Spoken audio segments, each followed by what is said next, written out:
the end of the tunnel. Paper stacks, yeah, I got them in the bundles. Harry Potter breaking bread with the muggles. They said I wouldn't make it, now they looking puzzled. They said I wouldn't take it, I done go and hustle. Get the bag, it ain't never getting fumbled. In the jack, but we came up from the bottom. Through the cracks, let the light pour in. Have a blast, let the drinks pour in. Take a risk like it's a short thing. Going in, yeah, I'm going all in. Getting food out, yeah, you can bring your friend. Dive right in, let's go. You the water, dip in your toe. Let the rhythm take control. It's going down tonight, yeah. Dive right in, let's go. You the water, dip in your toe. Let the rhythm take control. It's going down tonight, yeah. I just do see you later, no goodbyes. New flows, new highs. Through the dark clouds, see the blue skies. It will be I, just you wait. It's a new day. Ride in the storm like a new wave. Shake, shake, shake. Moving to the beat now. Got the heat now, deep down, we know. Dive right in, let's go. You the water, dip in your toe. Let the rhythm take control. It's going down tonight, yeah. Dive right in, let's go. You the water, dip in your toe. Let the rhythm take control. It's going down tonight, yeah. It's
ain't try to box me in. I got the key to unlock. I know the locksmith, optics. Speaking of lots, I'm eating lobster, chopsticks, freaking the boss. You know, I'll never fit in where I go at. Boss talk like I'm Boaz. Why fit in when you know you can stand out still? They remember you more when you hand out deals. Let's go. We won't fit in your box. We don't quit, we won't stop. Ride us all to the top. We won't fit in your, we won't fit in your, we won't fit in your box. No, we don't quit, we won't stop. No, ride us all to the top. Whoa. We won't fit in your box. No, don't box me in. I do my own thing, spirit is right within. I got my own way, father is not within. Look at the way that I do my ops again. Oh, better let me loose. You know that I got the juice. Everything I got to do, words that I speak out my mouth, I gotta move. Oh, oh, we can't fit in your box. You're too cold and you know.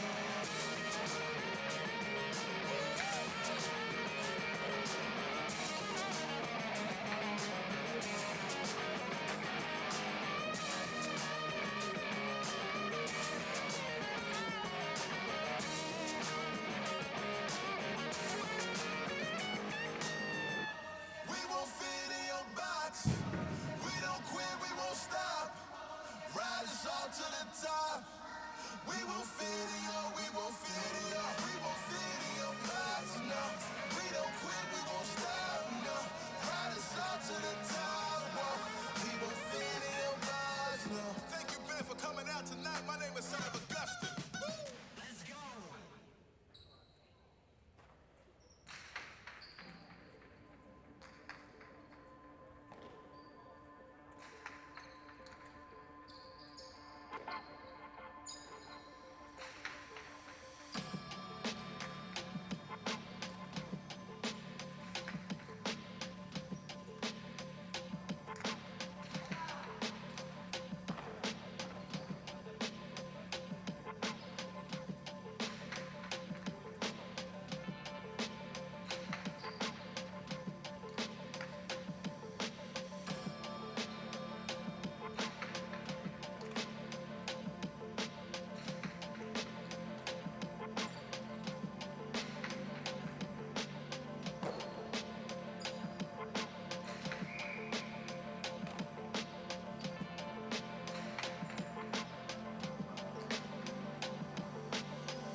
And good afternoon, everybody. Welcome to our final performance of this week at the casino at Dania Beach and Dania Beach Alai. We have 9 games for you on this matinee. With a daily double, games 1 and 2 and 8 and 9, 2 pick threes, games 3 and 6 will start those, and 3 superfecta games. The superfecta, if you aren't familiar with it, involves 4th place. And you can box it if you wanted to. Look out. I got it. Right here. I'm a right side guy, though. Try to hit it on this side, okay? Yeah, my reverse isn't as good. And the superfecta you can box, or if you'd like to take a shot at it straight, you can do that as well. Those are games 4 and 7 in doubles, and game 9 in singles. We do have one scratch this afternoon. Number 14, Arta, will not play his scheduled performances. So if you take a moment and go to your program, you'll see that in game number 2, Arta will be scratched in post number 4, and he'll be replaced by Mansi. So Bixente and Mansi in post number 4 will be the new team, and the new substitute is Oyenard.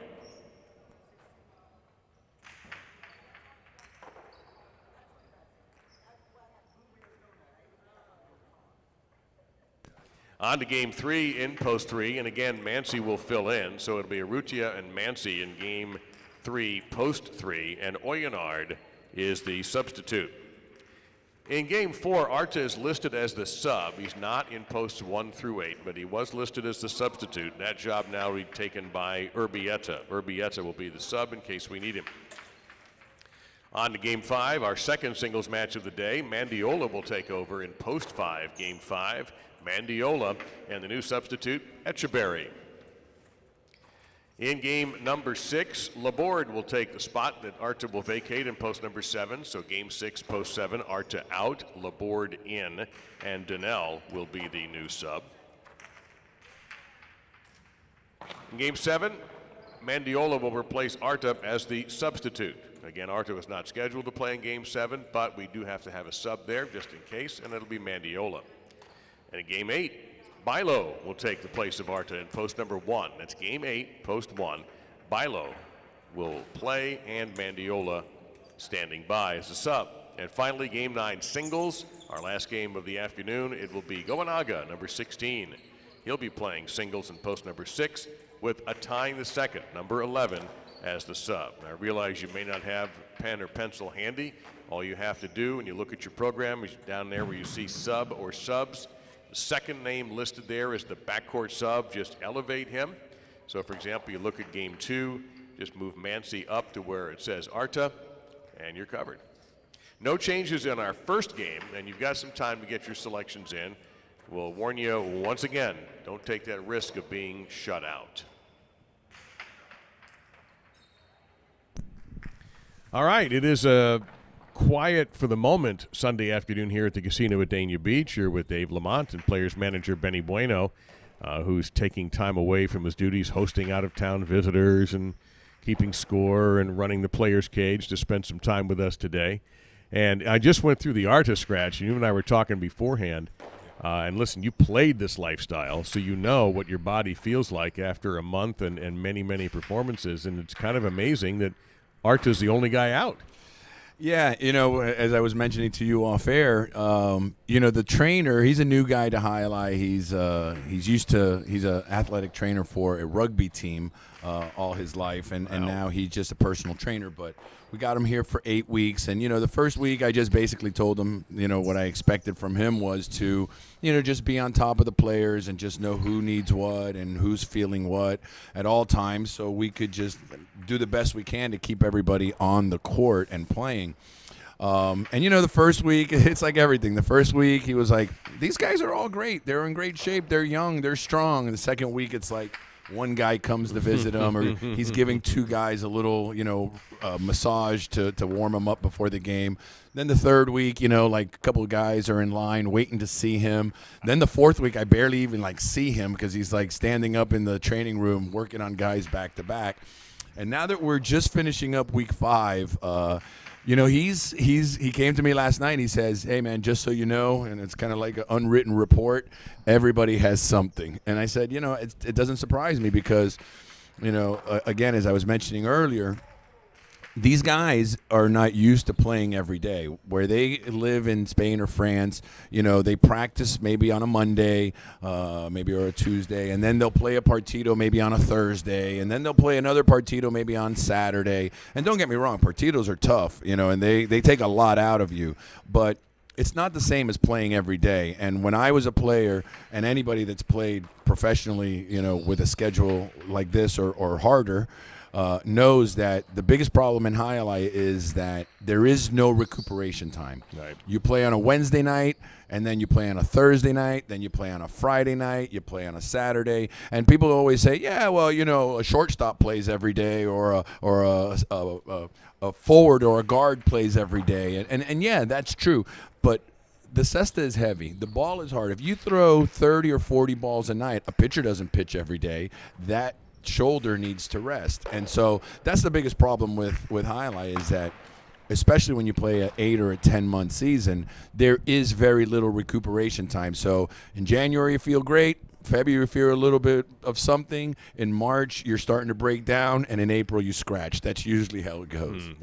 This is a condensed schedule. Of course, it was 9 performances back in the old days at Dania Alai.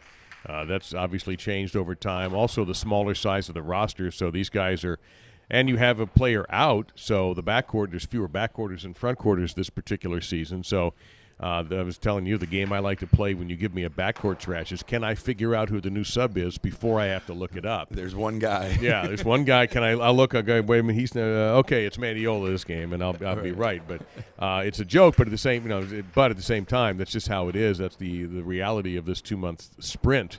The old highlight used to be a marathon, as Benny hinted at. This is literally a sprint for 2 months. Yeah. So these guys will get a couple of days off to do whatever it is they wish to do. And recoup and get ready for Wednesday night. But, yeah, I think that's a great point to understand, because I actually had the same thought yesterday, because I was tired, and all I do is literally talk. Yeah. That's it. I talk. I was a little tired yesterday. I am not getting a callus on my finger from keeping score. My finger's in good shape. Yeah. That's all I really have to do. In fact, there are times I'll actually walk around the second floor here just to get some blood flowing before I go back to sit down. Yeah. By the way, every time I come into the room, for whatever reason you're not here, I take out the old – Cheech and Chong. Oh, Dave's not here, man. Dave's not here. Well, the worst man. is one time you called me and I could hear the phone as I was walking away, completely going in the other direction. I'm going, God, I hope that wasn't important, and it was, as a matter of fact. Yeah. But I had something else that needed to get taken care of. Yeah, but, yeah. I figured you'd be back shortly. Yeah, I was, but yeah, it's kind of funny that we're just kind of tired just from putting in time but no physical effort. And just imagine these guys, younger than we are, yes, but still. And the other part of it is, stop and start, and you don't know exactly how long you're going to play, and you might play a game that ends quickly and you get up once. You might play a game. We had what's that second game yesterday? The one team had 3 game points and lost all of them. Yes. But that means one team had 3 game points. Right. They ran 6 straight points out of post 2. Yeah. Lost. Got up like 2 other times. And I don't remember. It was somebody with Danielle, I think, was the back quarter. But, yeah, that's just so. It was Benetrix. Benetrix was the front quarter. So you just never know. And it's stop-start. Now, you've got guys who have been out here. Lelou is out here before we officially open the doors. The doors are open here for the public at 12:30, and he's already out. Yeah. And that cat's not playing. Well, he's a sub in game 2, sub in game 3. He didn't play till game 4. Yeah, listen, like I said earlier last week, they have a different mentality as far as, they feel like they have to train. It reminds me of Yohan Sorazabal. He was a guy that last year, he would get mad at me if I arrived at 6:15 because he's here at 6 o'clock ready to train. And I get here at 6:15 and he doesn't have a highlight ball to play with until I get here and give him one. And I remember the point I was going to make is that, one time I called him in the office. I said, hey, we got a lot of scratches. I need you to play the late games, because back then there was early and late. Right. I need you to play the late games for, at least a week or 10 days until a couple guys come back. And he's like, yeah, no problem. I'd love to. He was very happy about it. And the next day when I showed up here, when he was scheduled to start in game 7, he was here at 6 o'clock to practice. So it's okay. I'm not criticizing. Actually, I think it's great. And I think that's going to your point of that this guy doesn't start for a couple of games. But, he comes out and he loosens up a little bit. Again, we played 5 performances so far this week. This is the 6th of the week. You get a little tight. You want to loosen up, and you want to try to, get your muscles and your blood flowing before you do come out. Yeah, and it's not that these guys are throwing full speed. That'll come later. Speaking of full speed, anybody who happened to be here last night or watched to see Etcheberry get hit from extremely close range from LaDuche, and then the guy comes out and plays game 1. I fully expected you to call me. Yeah. As the game goes on, Benny's going to call because he can't. And God, he's out there again and almost won that last game. Yeah, I really like a lot of these guys are very tough. They come from a school where you don't give up, and he got hit. Like I was saying earlier to you, if there's a good place to get hit on the knee, he got hit on the good place. It didn't hit bone. It hit right above the knee, kind of on the lower part of the what is this called here? The thigh or the quadricep. As the late Gordon Yeah. Sully would say, the quadricep femoris. Right. So he got hit right up above the knee. It was going hard, but again, it didn't hit bone. It was going hard? Yeah, it was going pretty hard. And I was standing at the door when he came in off the court, And the first thing I said is like, "You want me to get you a bag of ice?" And he's like, "No, no, no. I'm okay. I'm okay." And I'm looking at him like, "I'm not going to argue with you because I would love for you to keep playing, but that was a pretty hard hit." And then they started joking around, and obviously I don't speak French, but I know that they were kidding about how Leduc did it on purpose. He purposely threw it at me. Well, they were both close in, right around the 3, in between 3 and 4 line, and Leduc had a opportunity to unleash his power, and he might be the strongest front quarter on the roster. Yeah. Not might be. I think he is, or whatever that matters. And he just throws a left side bullet into the front wall and right at Etcheberry. Now, Etcheberry didn't budge. I would have already been on my 4th pair of pants just before the ball had gotten there. Yeah. And he just took it. He took it in the leg. And at first it looked really rough, and then he managed to limp off. And I look over, and he's game one in the 9th game, and he's bouncing up and down on his leg like he's about to go 15 rounds. We talked about it before. A lot of these guys are fearless. They almost purposely put themselves in danger, whether it's receiving the serve in the front court, whether it's covering the back wall, the Chula in the back court. These guys don't really, and that happens when you're young until you get hit a time or two, and then you realize like, oh, maybe I should be a little bit more careful when I'm defending. Well, it was this roster, to their eternal credit, they're not cheating the public. Right. And, are they always playing great? No. That's to be expected. You can't be on every single time. Professional golfers miss cuts. Tennis players lose early in tournaments. These guys' effort, I don't think a soul can complain about it. And ultimately, that's what you're supposed to be doing, giving it your best and seeing how it shakes out. And I'm just looking at some of the guys out there. Mandiola, a guy who I think if there was a 9th place playoff, that guy would play that as if it was the most important point of his life. Right. And I love guys like that. I love that attitude of, I'm here, and every time I'm on the court, it matters regardless of what the stakes are. Yeah. These guys definitely came here with a purpose, and it makes me happy to see that, and I hope that it reflects in their play, and I hope that the fans also appreciate it. And I know they do, because I've gotten a lot of comments when I walk through the audience, or when I'm talking to old friends that are here. Last night, by the way, there was probably like 40 retired highlight players. Really? The last time, maybe 50. The last time we were here, or the last time I had mentioned it on a Friday, there was maybe like 25, but this time there was double. There was it's out there on Facebook somewhere. There's a group that came from West Palm Beach, like old school West Palm Beach players, probably from the late 70s and the 80s. Oh, I would know the 80s guys.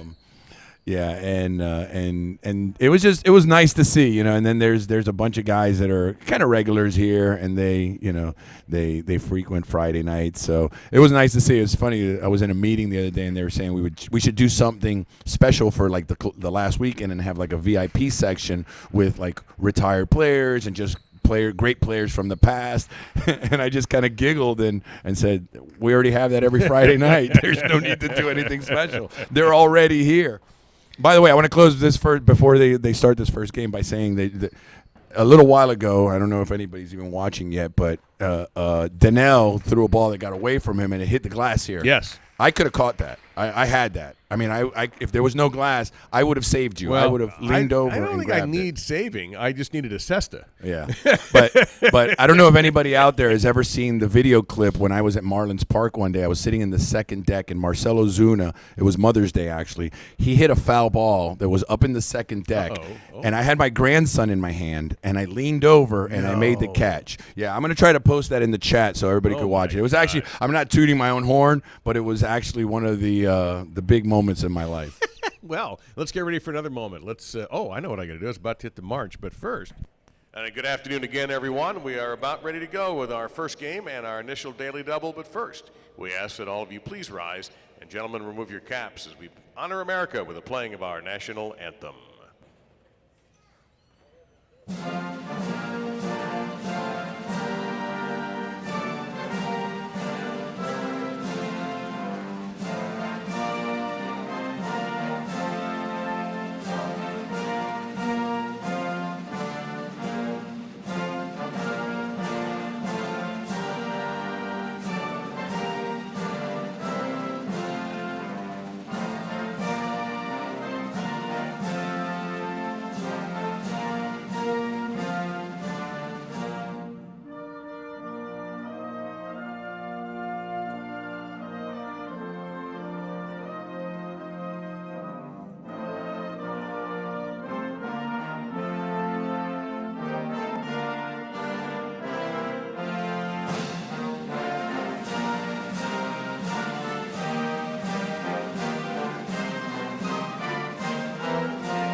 All right, here we go with our matinee today.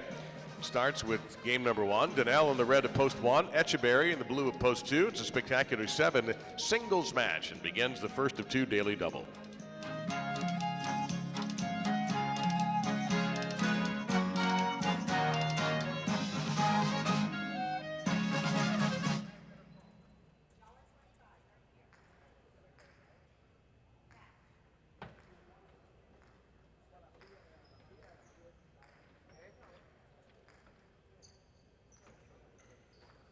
There's the serve, and the game is on.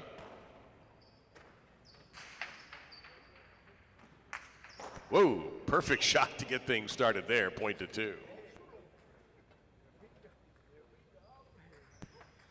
Uresti in the white shirt, post 3.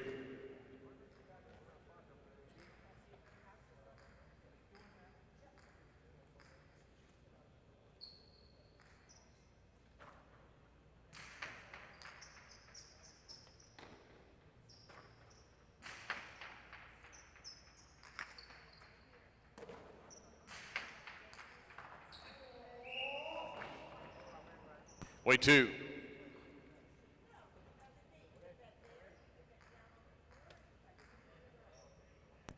Iruccia in the green, post 4.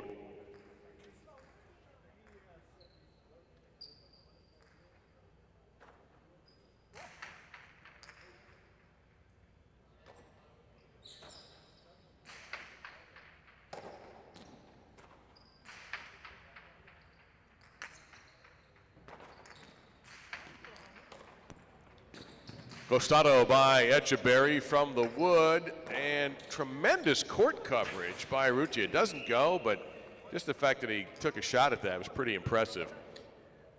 The black shirt, Vicente, is post 5.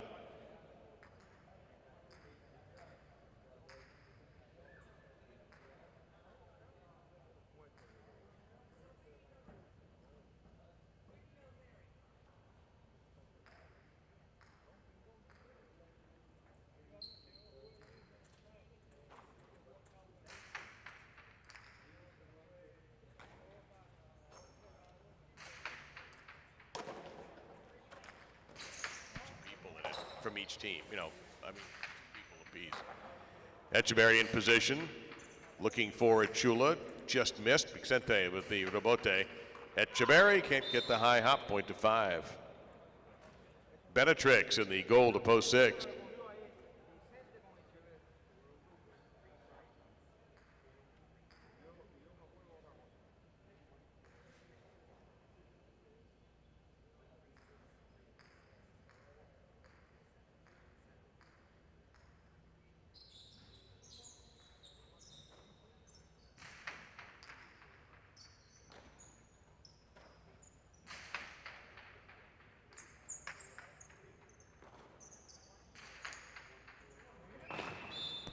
That's a winner for Vicente, point to 5. Here's Mandiola in the brown to post 7.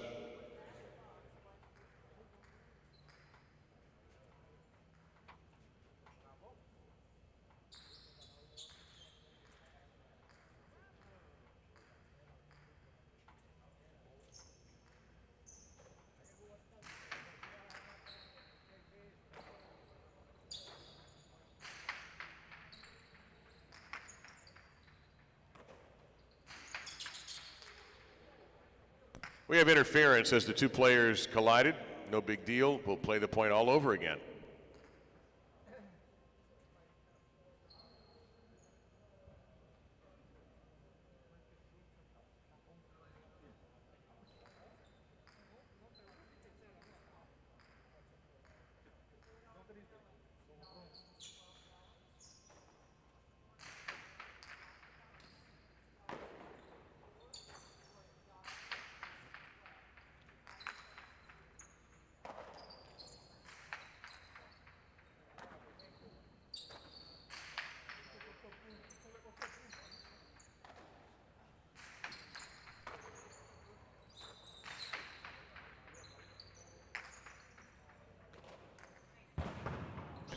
That's a point for post number 7. Here's Aaron in the purple to post 8.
2-all winner for Aaron, point to the 8.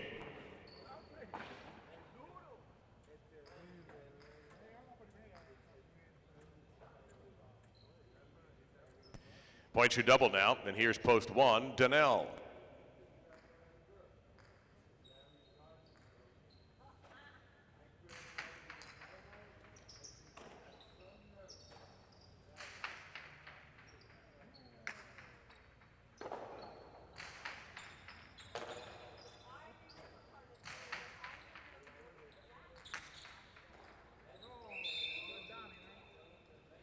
Point to the 1.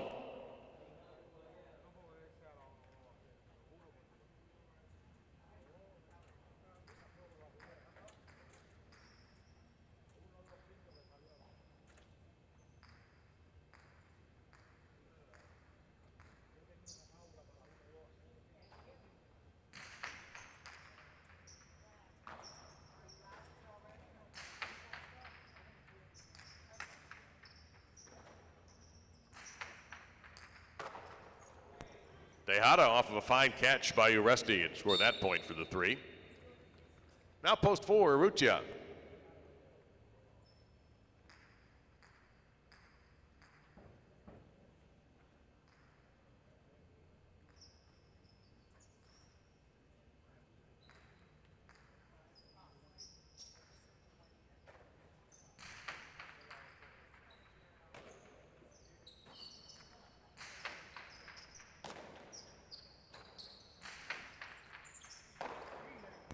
Point 3.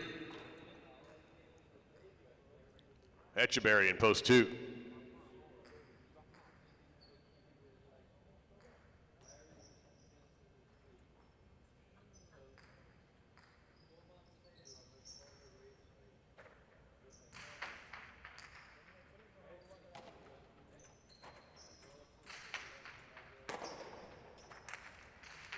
Ramate, well played by Uresti, point to post 3. It's possible game point for Uresti in post number 3. He'll be serving to Benetrix in post 6.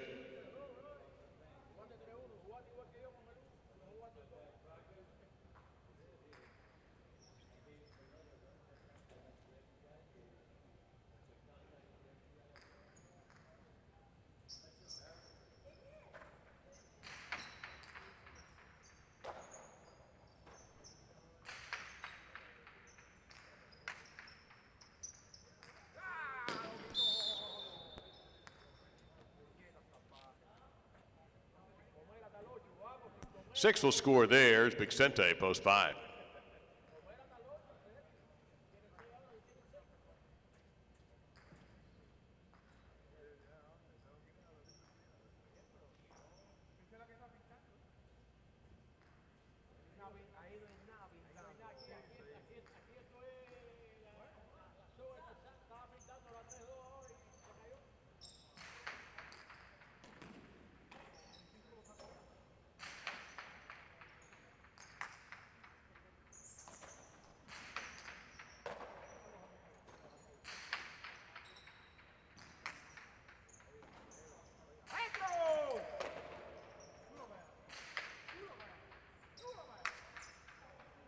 Big bounce for the 5.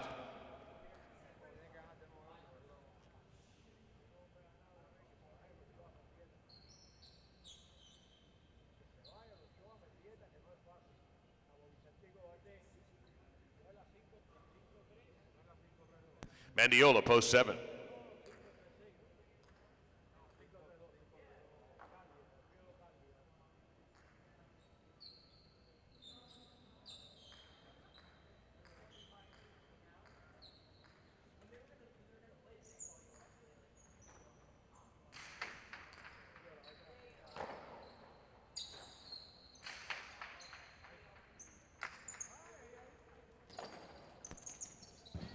That doesn't quite make it, point to 7. Aaron's back in post 8.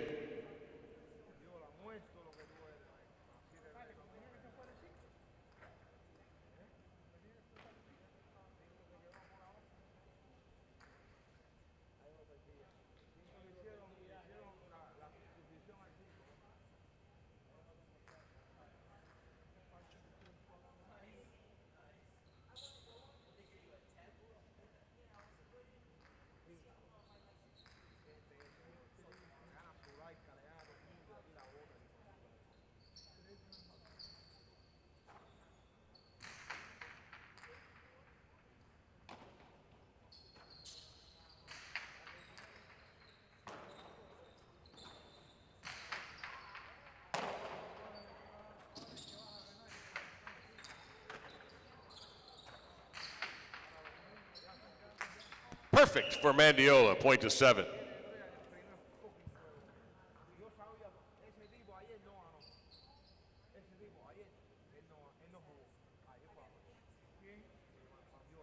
Possible game point for Mandiola in post 7. Here's Daniel, post 1.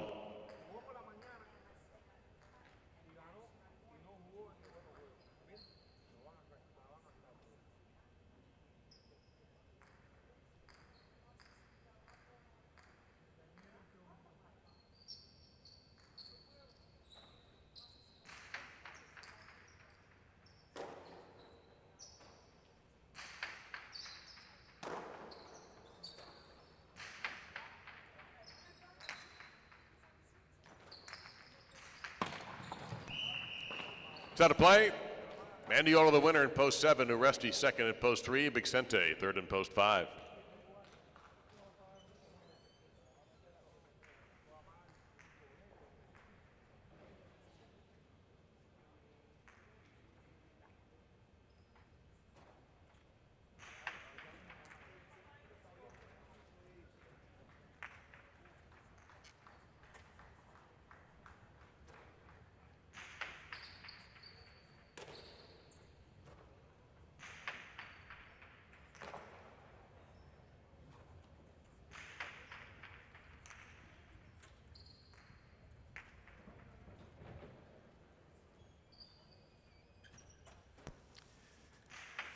Your official result from game number 1, 7-3 exacta, $207, a 3-7 Quinella, $57.80, and a 7-3-5 trifecta for $2, $426.20.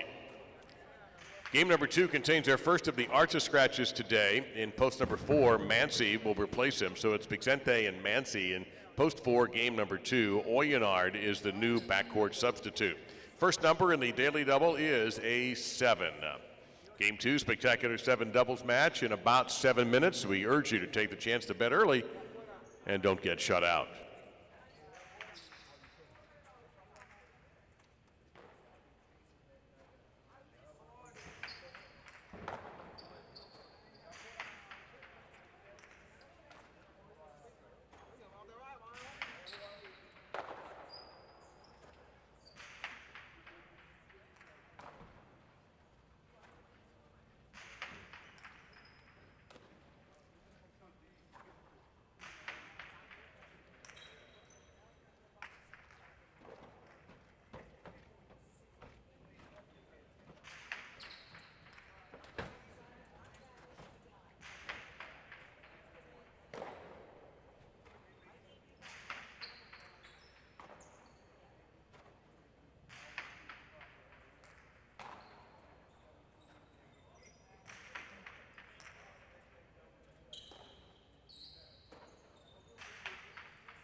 All right, so one game in the books. Mandioli. Yeah, new player, Mandioli. Actually, with a cream sauce Mandioli is just fantastic. Add a little Italian sausage, and by God, you are in good shape. You know, it's such a relaxed feeling here on Sundays. You know, it's kind of the last day. It's like everybody's Friday, you know. One thing that I learned when I retired that I actually went out into the workforce for a couple of years is like, why? Well, exactly, but you know, well, actually, if you're a highlight player, this is honest truth. You retire on a Sunday, you go back to work somewhere else on a Monday. You're not well covered to just retire and never play or never work again. But what I was going to say is I realized that Friday afternoon at 3 p.m., everything falls off your desk and it can wait till Monday. And I get that same relaxed feeling here on Sunday. You know, the guys are like in a good mood. They're chipper. They're back there joking around. So it's good to see. Well, why not if you're Mandiola, who gets off to a good start? Uresti, who's had a tough time nailing down wins so far this year, is without question playing better, but just still hasn't picked up the W. So you do feel a little badly for him. But if one of you out there bet Mandiola, or Mandioli, then you're feeling pretty happy for yourself. And Uresti had a little slip there towards the end of that last point he played, and it looked from here like he rolled his ankle over, and I got a little worried because I looked at the replay here on my phone, and it looked it looked like, I mean, it turned over. It looked pretty bad, but he got right up and kept walking. You know, he's very young. He's also very young, so he's probably like one of those rubber tree plants that, you know, could bend and won't break. Game 2 singles is actually mentioned if you're just sitting down to join us on this Sunday that Arta is out. Hopefully he'll be back in action on Wednesday. Got a bit of a back issue, and get him back into shape and get him playing again as the season starts to get down to the last few weeks before we wrap things up. We have more Partido action coming next week, Thursday and Friday. LaDuche in a time the second on Thursday versus Benetrix and Urbieta, 15 points. And then, of course, 15 more points on Friday the 13th, Vicente Bailo and Arrutia Mandiola. And the winners of those will join Zuleika Mansi and Iturbide Oyenard in the semifinals. And we've got a bunch of those guys, let's see, in this game. Do we? Atine the second was in here. No, not LaDuche, but I'm going to go back again to my 80s knowledge and tell you who I think LaDuche reminds me of a little bit. A player named Jay Echanas. Echanas is a well-known name in the sport. Of course. They were here last night, actually. Everybody, no kidding. Yeah, everybody that played in Fort Pierce or Ocala or any of the World Highlight Courts knows the father, Luis Echanas, which was a longtime player-manager. He was actually my first boss. And he was in the house last night. It's great to see him. A lot of people were very happy to 2 minutes to game 2. To see him out and about. Anyways, continue, well, please. Jay played in the 80s, and I left in 89. I think he was still around.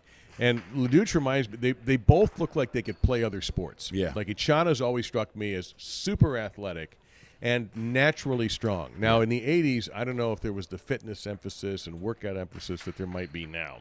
Because you're telling me all the time about these guys coming in to use gym and all this stuff. And I don't know about that for Jay. Yeah, honestly. yeah. There's definitely been a change in all sports. Yes. All sports. No question. The technology today and the physical fitness today, everything is different. Every kind of knowledge, Yeah. nutrition knowledge, rest knowledge, Correct. all that stuff. But Echanas was a different school. But he was just bull strong. Yes. Naturally strong. And had he a great right side. Oh, and Great LaDuche rebote. reminds me of him because they look somewhat similar. And that all-out power style. Echanas was not throwing dejadas. Right. You know, if he was at the 2 line, he'll take down the front wall before he dares throw anything that's 15 miles an hour. And LaDuche, although I think LaDuche could end up being better. Yeah. You know, Jay probably hit his ceiling. It's a good ceiling. But Yes. I really think LaDuche could be. Yeah, he was a late game player here. Mid to late. He covered everything. Yeah. He would fill in late. He was primarily mid, but he was like mid to late. He would run into a Warriors and a Joey and guys like that, and he might also run into a Pedro or Medina, somebody like that.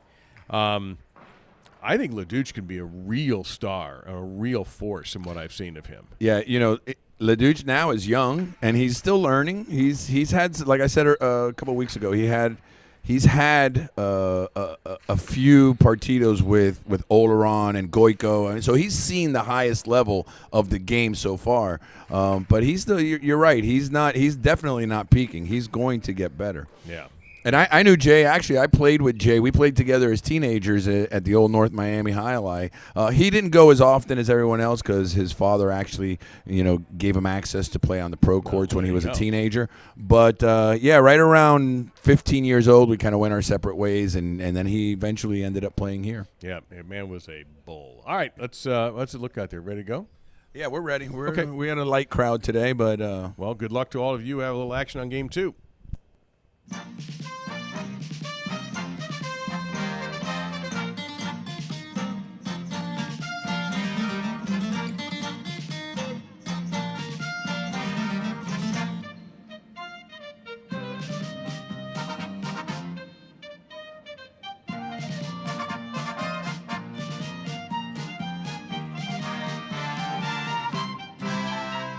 Salute to you from the players of our second game spectacular 7 doubles match. It's Arrutia and Portet in the red of post 1. Uresti and Atine the second will receive in the blue of post 2.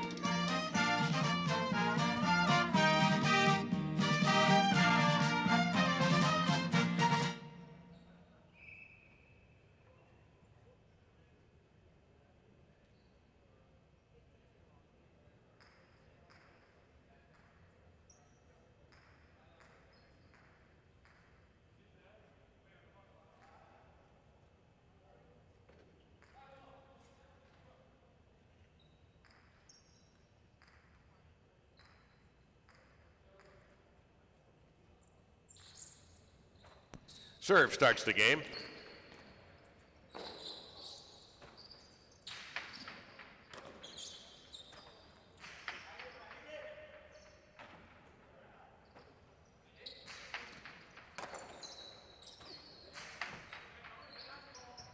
That's too high among the jerseys, out of play, point to 2.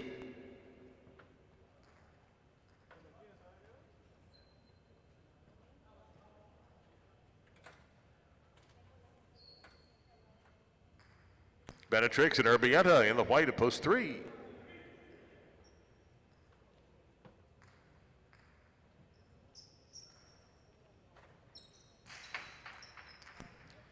Three scores on the overserve. Now the green shirts in post 4, Bixente, and substituting for Arta, Mansi.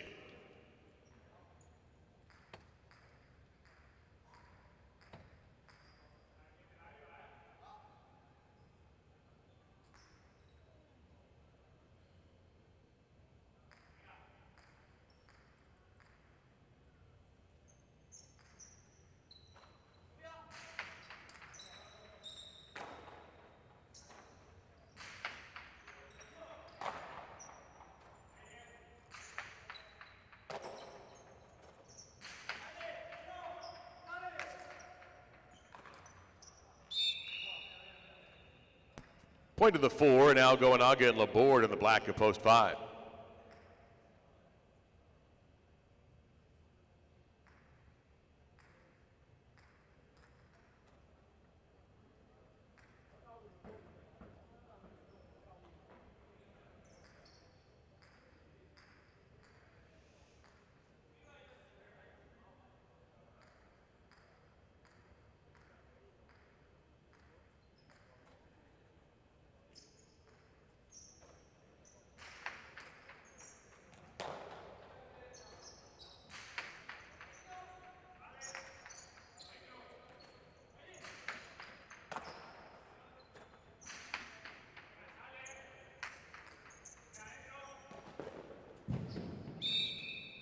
And that's a point to post number 5. Iturbide and Bilo in the goal to post 6.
Nice carom by Iturbide.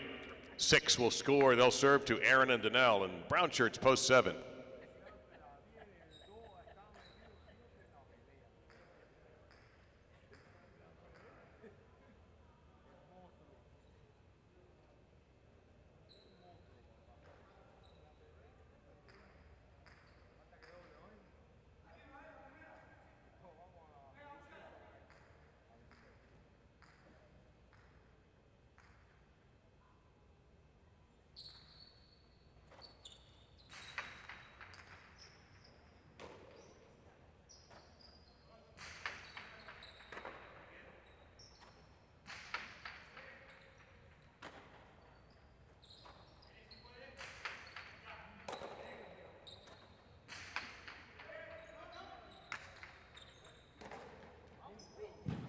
That's too high. 6 will score. Now the purple. This is the post 8 team of Etcheberry and Mandiola to complete the round.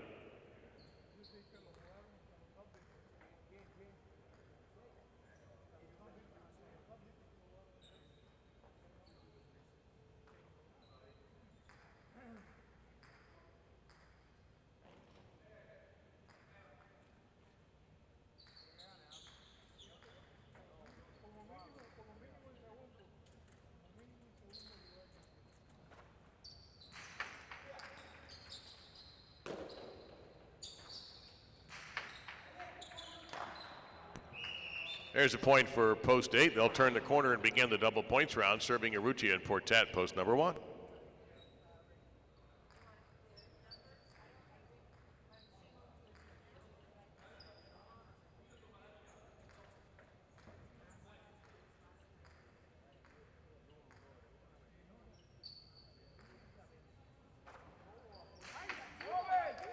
Over serve, point of the 1.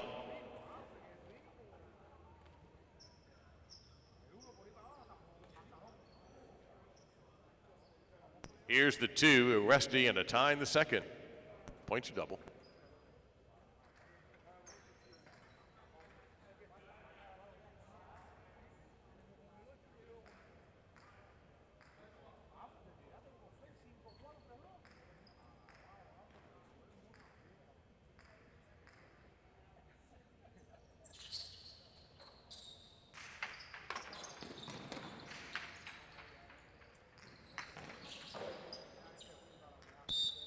To 2. Now Benatrix and Urbieta are back in post 3.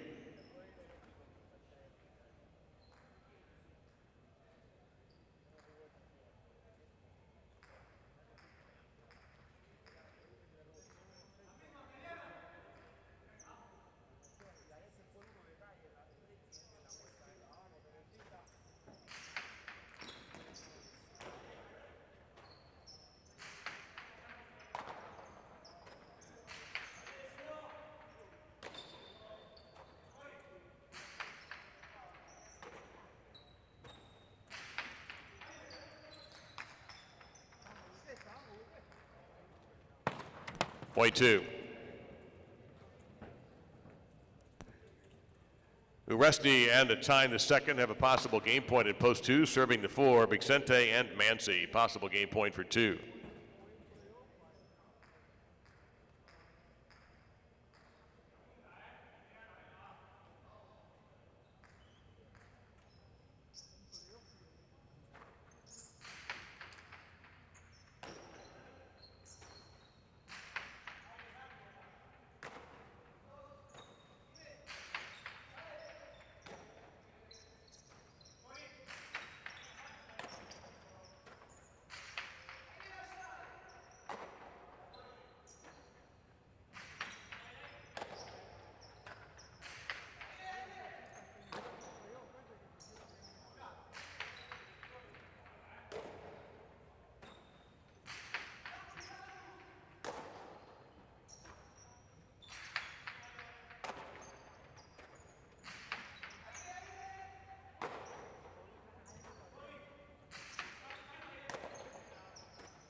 That's a point to the 4. Goenaga and Laborde, post 5.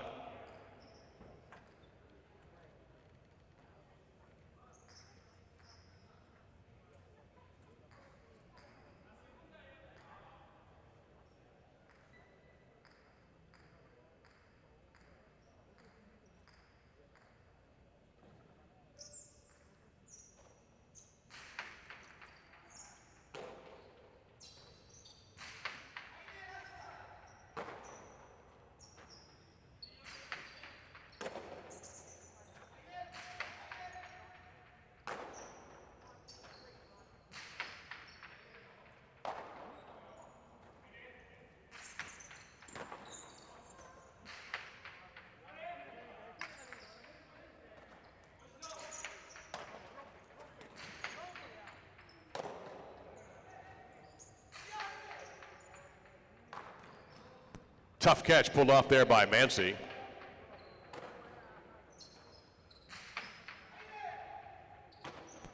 Mancy back in the corner.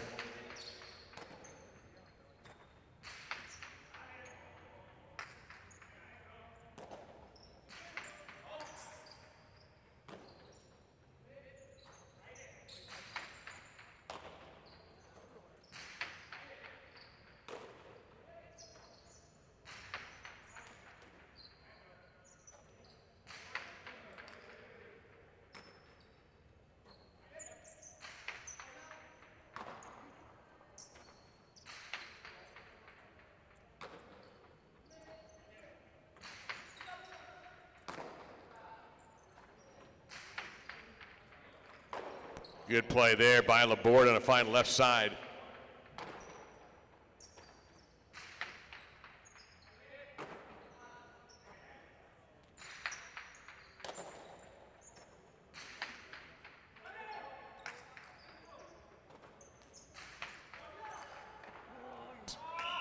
That's 2 for post number 5. Here is the 7, Aaron and Donnell.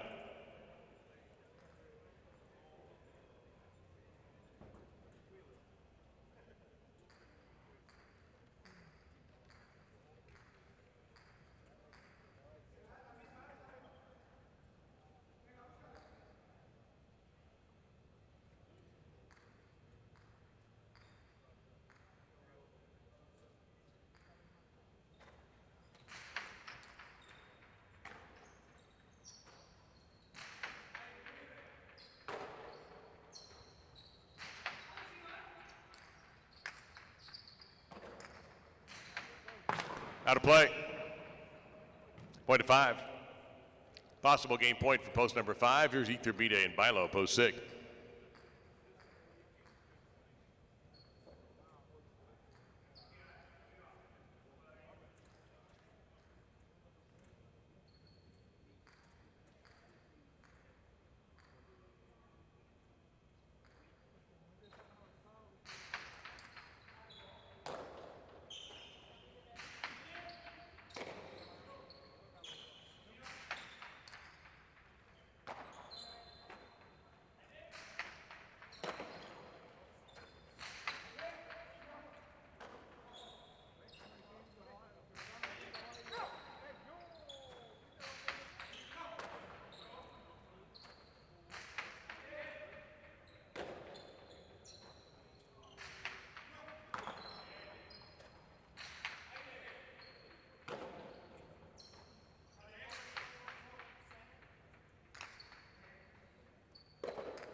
Six will score. Echeverry and Mandiola back in post 8.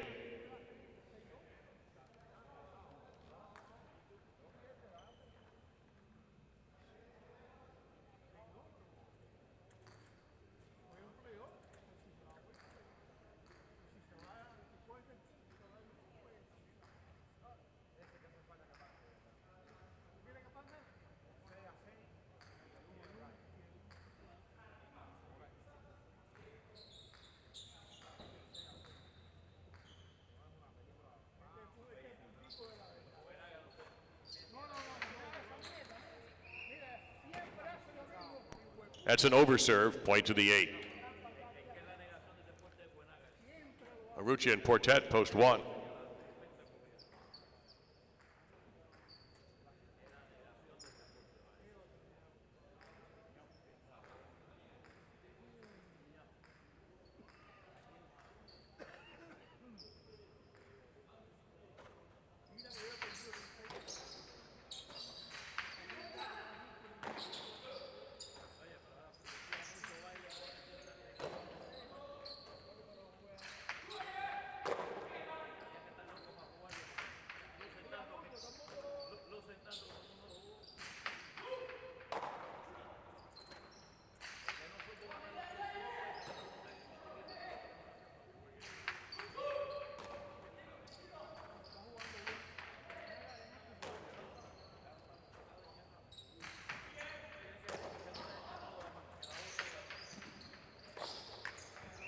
Touched in the backcourt, point of the 8. Now with 5 points, post 8 gets their chance at a possible game point. This is post 3 trying to stop them. Benatrix and Urbieta.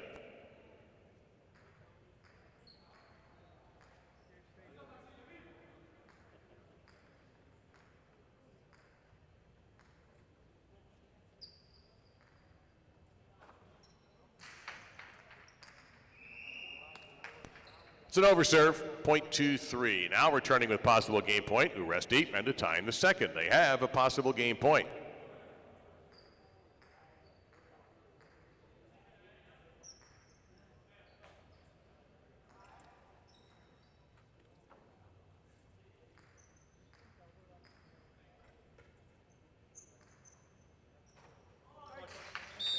Underserve, point of game, post 2.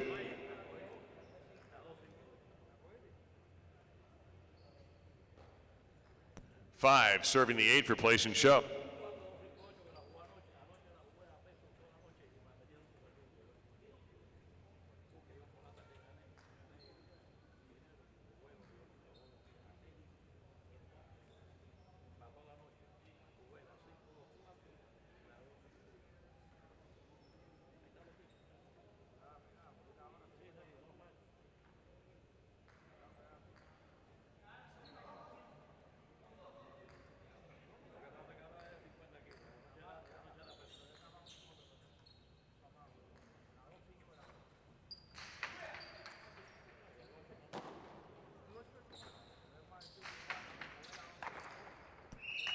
Point to the 8, they take the place position, and 5 showed.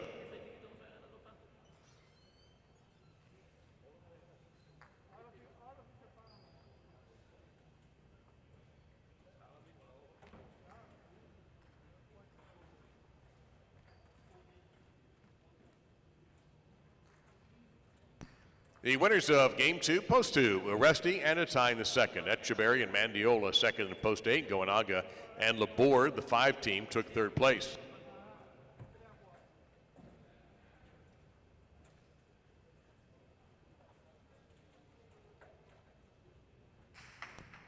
The official results show an exactive 2-8 returning 79.80, a 2-8 Quinella 49.20, a 285 trifecta for $2, 609.40, and the daily double is a 7-2, 215.40.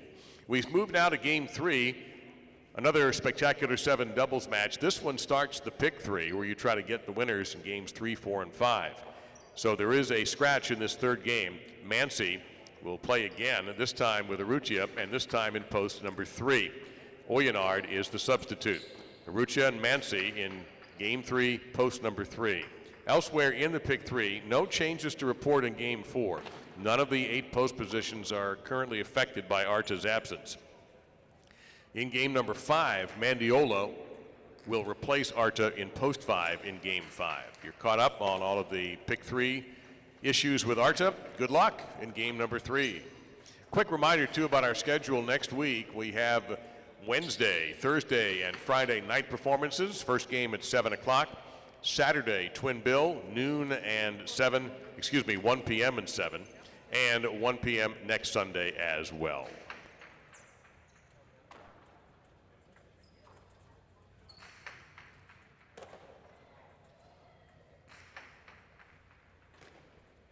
So a couple of games in the books. It was interesting. Yesterday, game 2, post 2 had 3 possible game points and didn't win.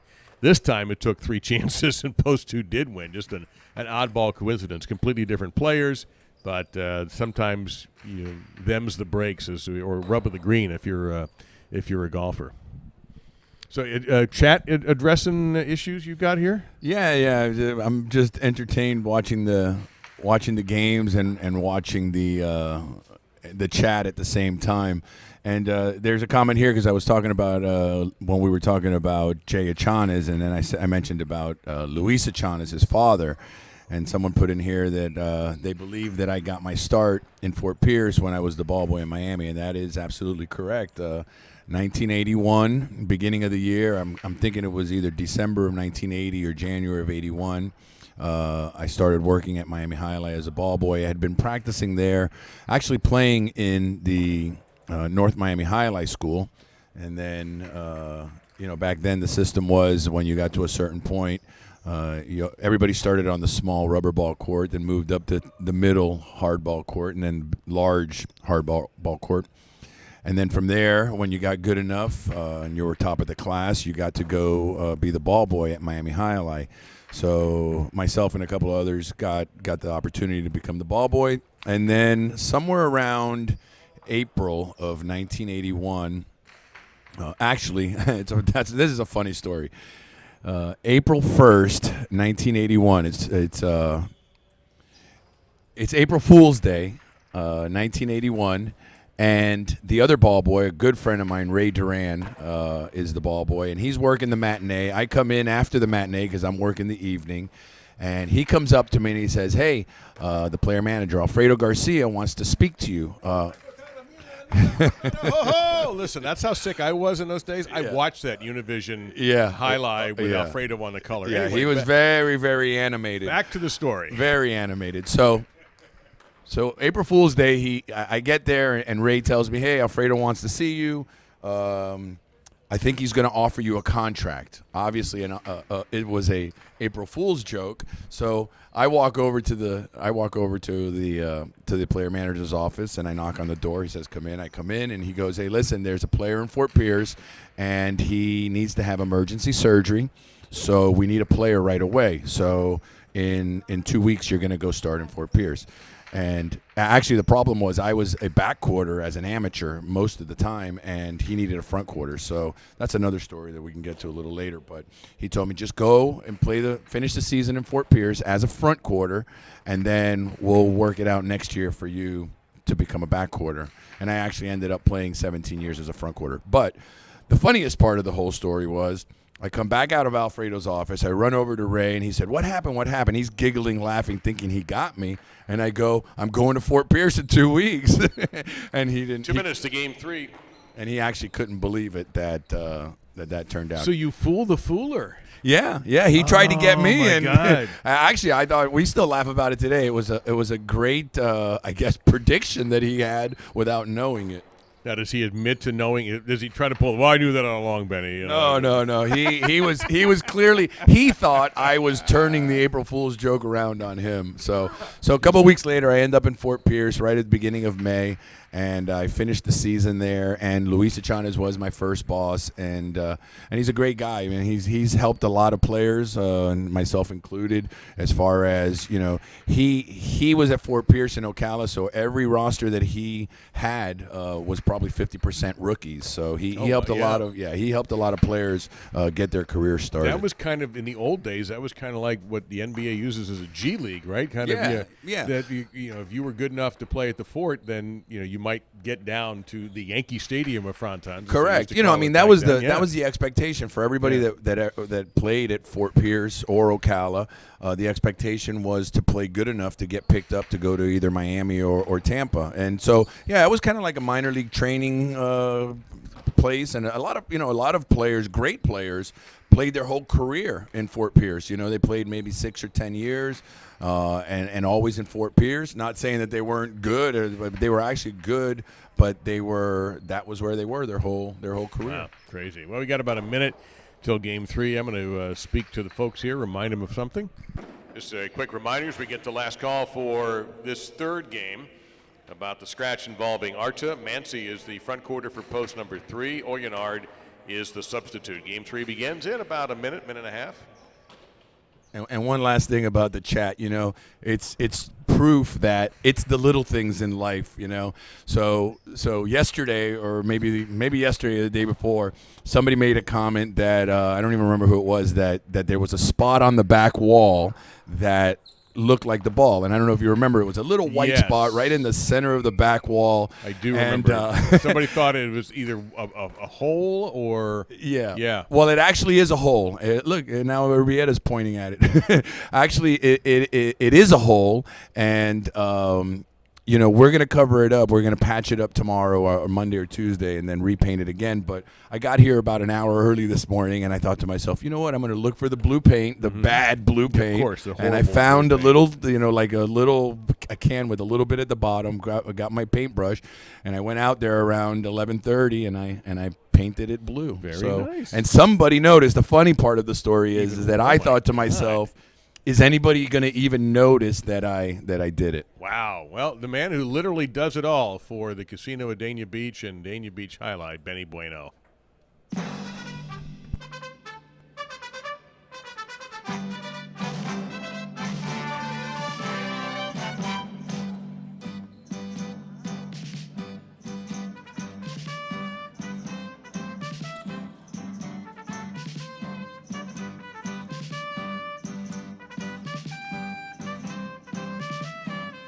This is game 3 and the start of the first big 3. It's a spectacular 7 doubles match. Etcheverry and Labourde will be serving in the red. Post 1, Bixente and Portet are paired, and they wear the blue shirts in post number 2 to receive the serve.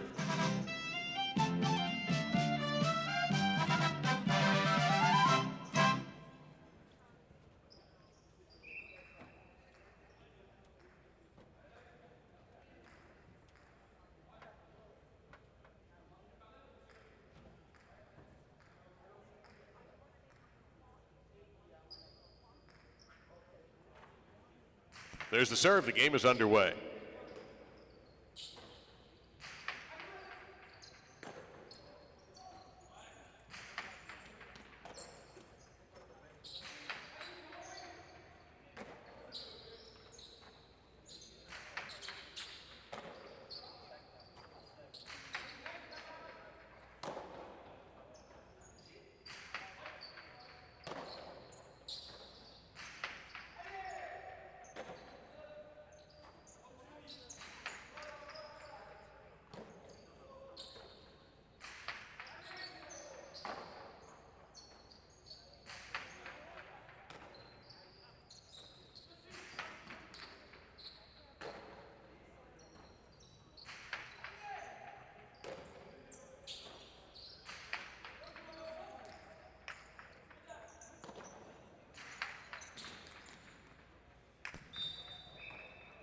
Etcheverry, wrong weight him, 1-1.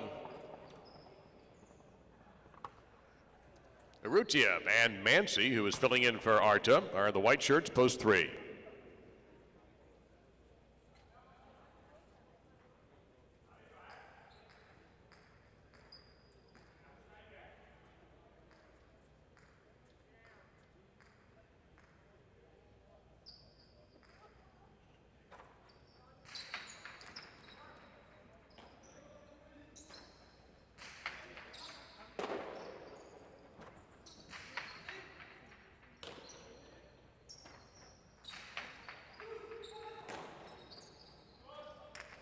Backcourt carom, run down by Urrutia. He comes back with a cortada, and that's going to be a well-placed shot. Give 3 the point. Here's Aaron and Bilo in the green at post number 4.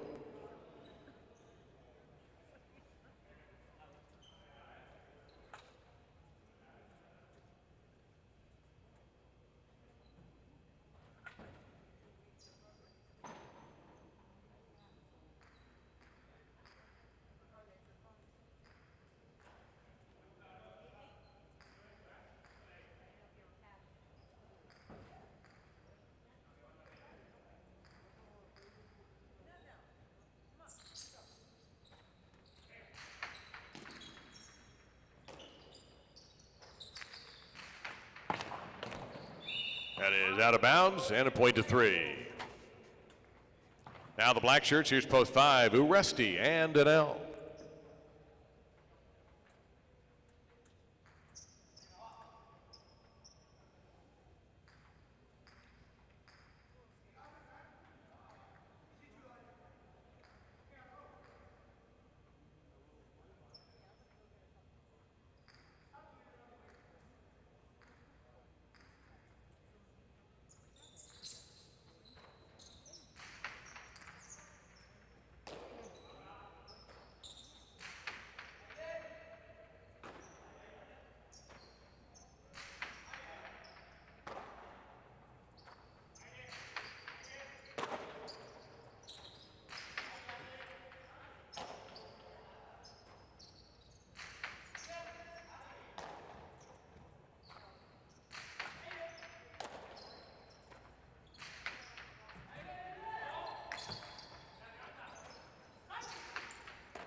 Inside placement off a terrific catch by Uresti, and that point will go to post number 5.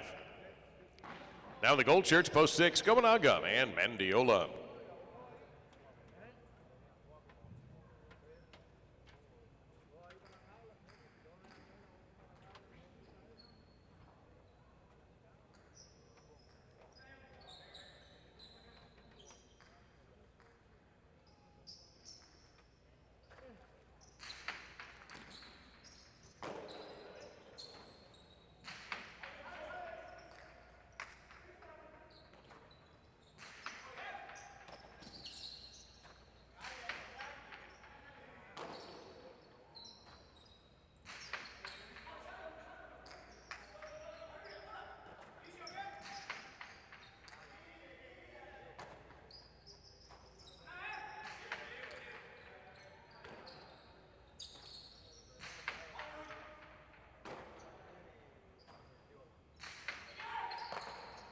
That's tipped, .5. Benetrix, and a time the second to the Brown to post 7.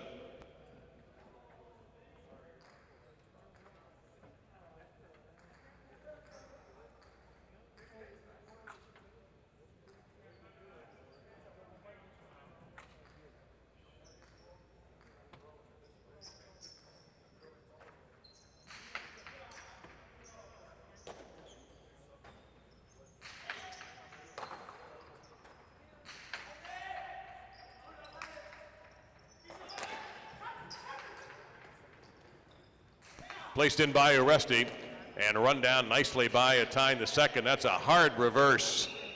.7. Now the A team to complete the round, Iturbide and Urbieta.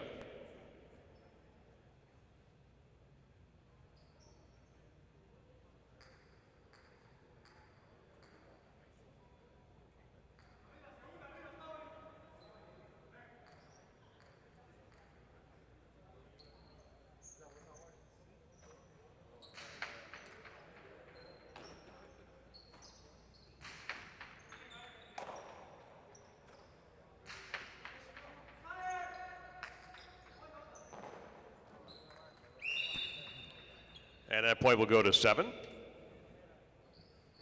The double point round underway with post number 2, Bixente and Portet.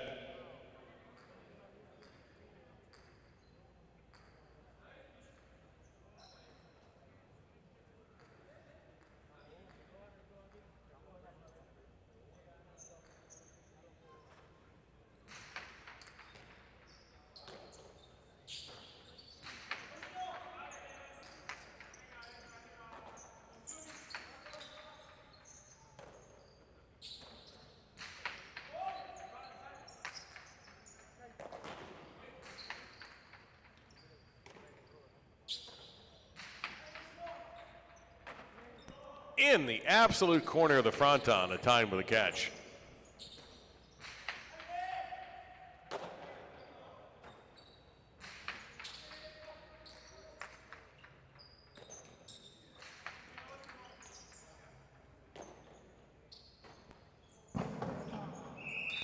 Out of play. 2 will get that one. And serve to post 1, Etcheberry and Labourde.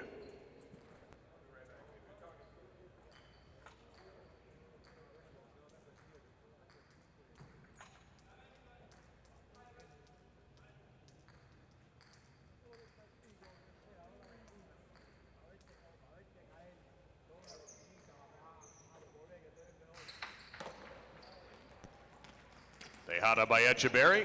That's a winner. Point of the 1. Aaron and Bilo, post 4.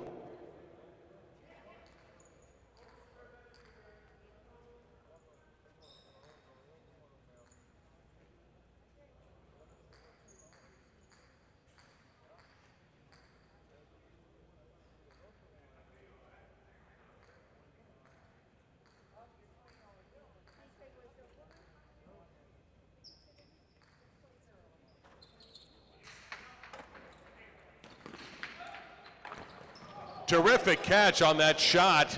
Labourde keeps it in play. Bilo able to make the difficult catch, and that's a point to the 4. Rucha and Mansi, post 3.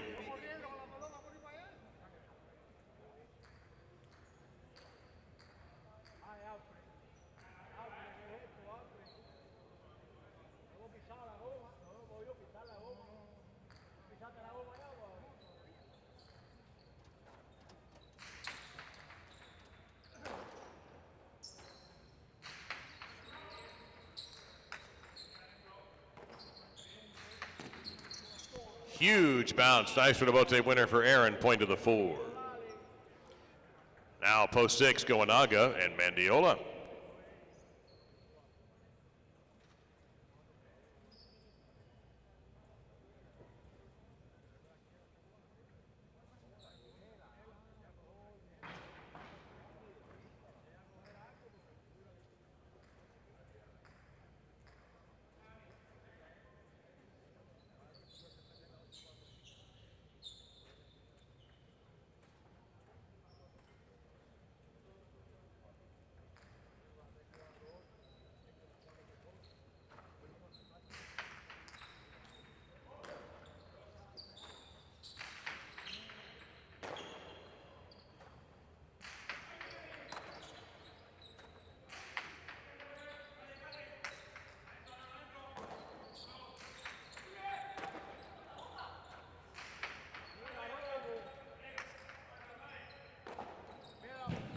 That's too high into the upper cushion. That'll be 2 points for post number 6. They will serve to Aresti and Donnell in post number 5.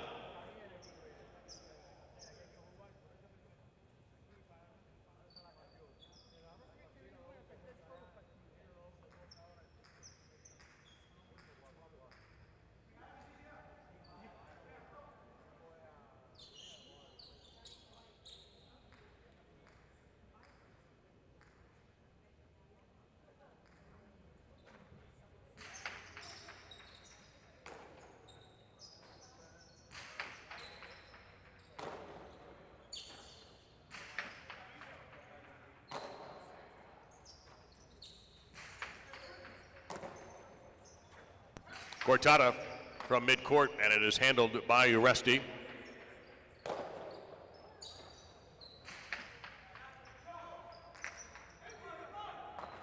Aresti down to the ground to make the bote save, and that'll be a point to the 5.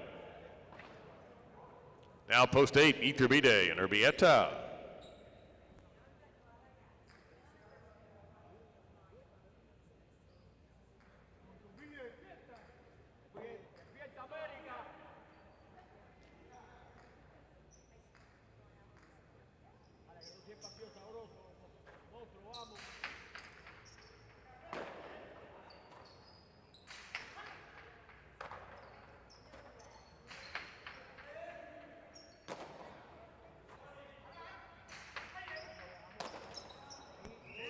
And that's a point to post number 8.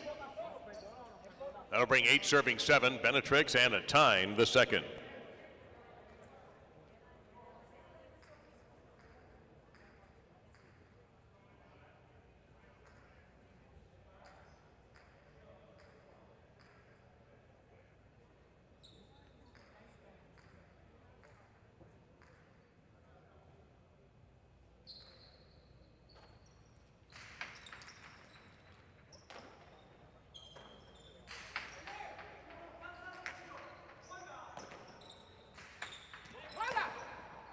Score that for the 8. Vicente and Portet take the court again in post 2.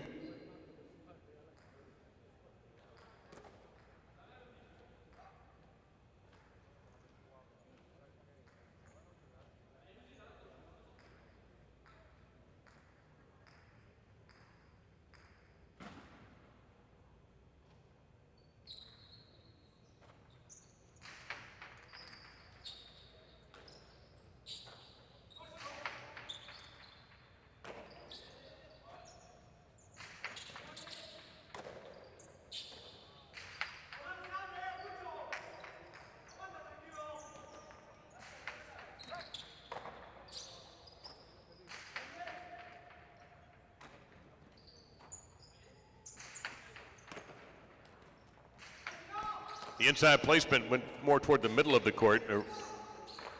Great sidewall catch made there by Portet. And his left side throw is a winner for post 2.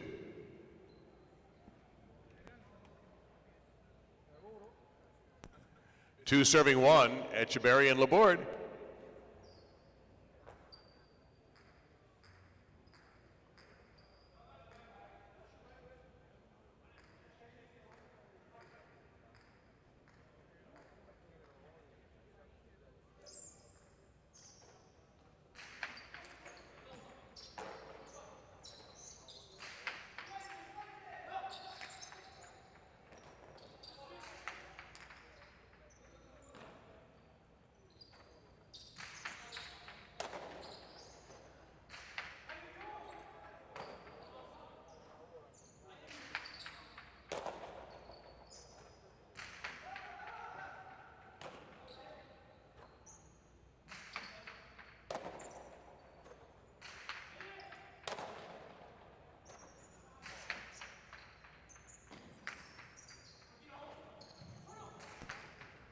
Rebote saved by Vicente. Echeverry goes over the top of the right side and handled very nicely by Portet. Reaching out, Laborde makes a difficult grab.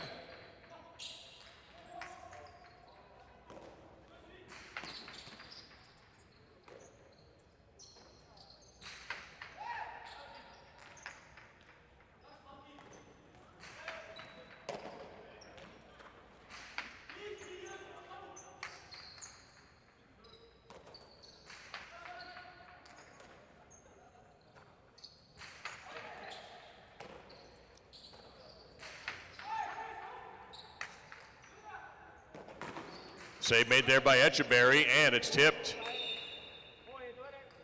Point of the one. Possible game point now for Echeverry and Laborde in post number 1. Trying to stop them, Arrutia and Mansi in post 3.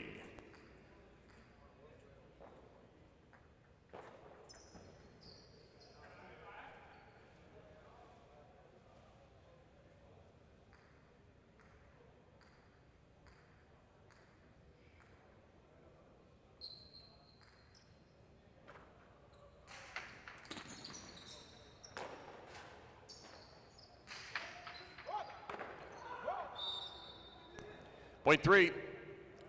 Now Aaron and Bilo are back in post 4.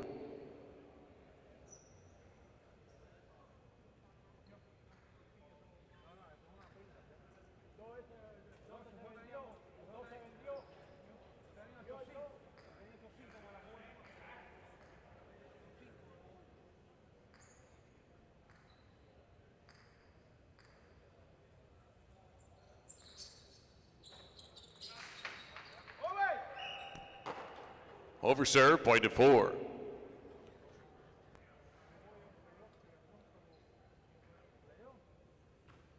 Aaron and Bilo, possible game point at post 4. Here is the 6, Goenaga and Mandiola.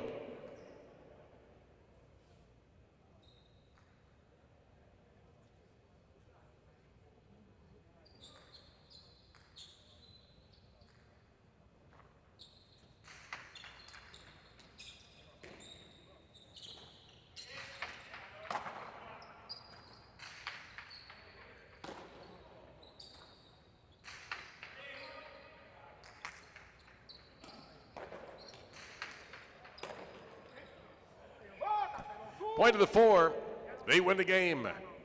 1 is second, now a 4-way playoff for show.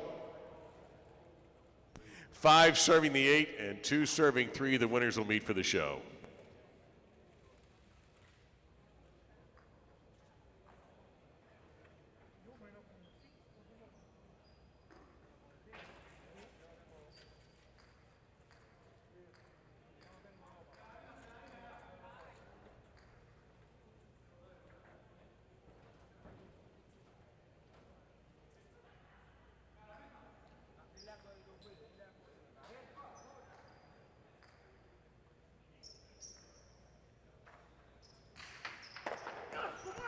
That is tipped, point to 5. 2 serving 3.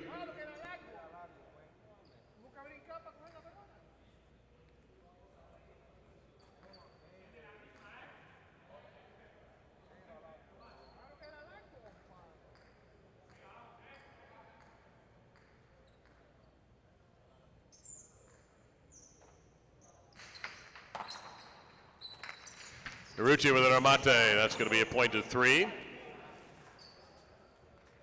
And just head on back to the service line because 3 will receive from post 5, Aresti and Donnell. It will be show point.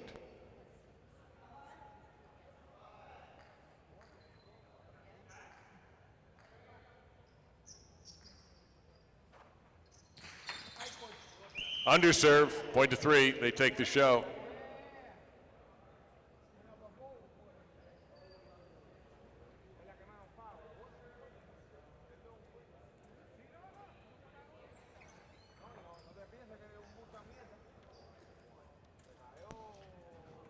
Aaron and Bialo emerge as the winners of game number 3 in post 4. Etcheberry and Laborde second in post number 1. And Uruchi and Mansi take the show in post 3. The results official, the 4-1 exacta returns 78-20, a 1-4 Quinella 33-20, 4-1-3 try, 2-10-40, and 4 is the first number in the first Big 3. Now our first superfecta game. This means spectacular 9 scoring. Points will double at the end of the round. There's only one small change to make, and that's in the substitute spot. Urbieta is the backcourt substitute if he is needed.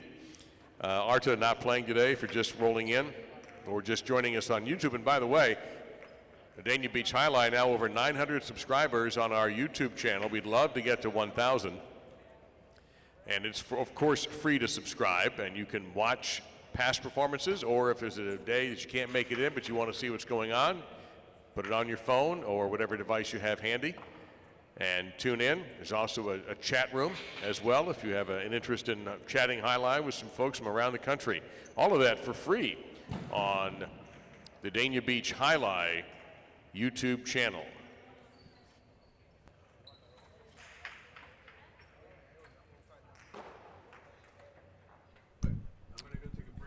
All right, 3 games down and 6 to go before we take a couple of days off, and I'll go sit in a different part of the world with players manager Benny Bueno, Dave Lamont here. We've got 2 partidos down, 2 to go.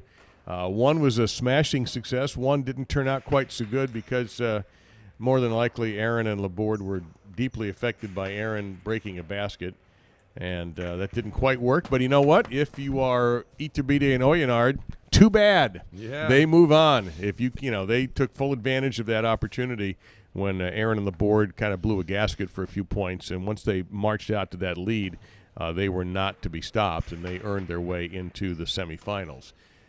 We've got about 6 minutes till game number 4. Anything in the chat that has come up? I should probably look myself here. But we're talking right now. What they're mainly talking about is the over and under serves, and listen. As I mentioned, these guys practice. They've been practicing. Probably more than I think they should. But serving is a fickle thing, man. I get it. We're professionals. It's like a pitcher that can't throw a strike. Then why are you pitching if you can't throw a strike, right? But I try to talk to these guys because Partido serving is totally different than Quinella serving, and the box is still the box. Yes, you got to serve it in the box. But in a Partido, you have an overserve, so you can risk that first serve. You can't underserve, which we saw the other day Etcheberry did. But in partidos, you're also serving to the same guy for 30 points, or 35 points, whatever it's up to. So the objective is just to cross the wall at the 6 line or 6.5 line so he can't get it. And then, here it's different. Here you're serving to 7 opponents, So let's say you're in the 2 and you're going to run the game out. You're serving to 7 different guys. And no 2 guys are the same. Some guys like to be up close in the box. Some guys like to stay back. Some guys like to pretend they're in the back and run up to the front. So what I've told these guys is you can't have just one serve or one style of serve in Quinellas. You have to have 4 or 5 different serves. And it's just like a pitcher throwing a changeup, throwing a curveball, throwing a slider, keeping people off balance. That's how you win games because we've seen it a dozen times, if not already this season. You serve bad, the guy catches the serve, the point's over. 9 out of 10 times that guy's going to throw a Costao or 2 walls, a Cortada, a chick-chack, and he's going to beat you. So it's really important to get the serve away from the guy in the front court. which is what creates a little bit of tension, and that's where you see some under and over serves. That's what I was going to say. Nerve's certainly a part of it. I think you probably serve differently if it's your second point of the game as opposed to if it's maybe your sixth point and you're trying to win. And so, yeah, I would think that is absolutely understandable that you would get a little bit tight. And just for the record, in these practices that they do, I mentioned it the other day when they came out with Patrick Cuvée. It's a very organized practice. I mean, they literally, and I've been saying this for years to certain guys. There are certain guys that had played for me in the past, and there's some here on this group too. They go out and they say, well, I practiced for 20 minutes. You didn't practice. You went out and you threw the ball for 20 minutes, and you warmed up and you caught and you threw. And, yes, you were out on the court so we can categorize it as a practice. But you didn't throw 1-2 walls. You didn't throw 5 2 walls. You didn't throw 5 serves. You didn't practice something specifically. You went out and threw the ball around. But these guys in that practice I saw the other day, they were specifically practicing their serve. They were specifically practicing their 2 walls. So, yeah, I mean, again, I don't want to say that, I don't know what to say. They're practicing and they're trying to do it. They're not used to this style of play, I guess. Yeah, it could be. And that last underserve, I had a good view of it, very, very close. If they hadn't made the call, I would have understood. But I looked at it. I could see why he made the call. Yeah. I do have that eye-in-the-sky perspective, so I get a pretty good look, especially at overserves.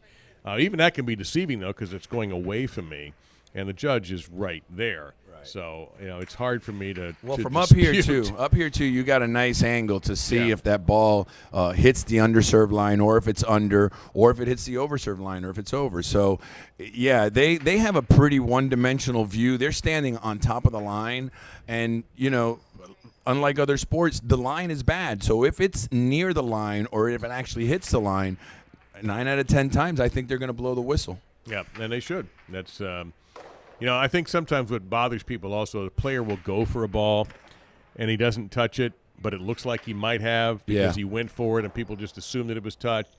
You can usually hear it if it's touched. Yeah.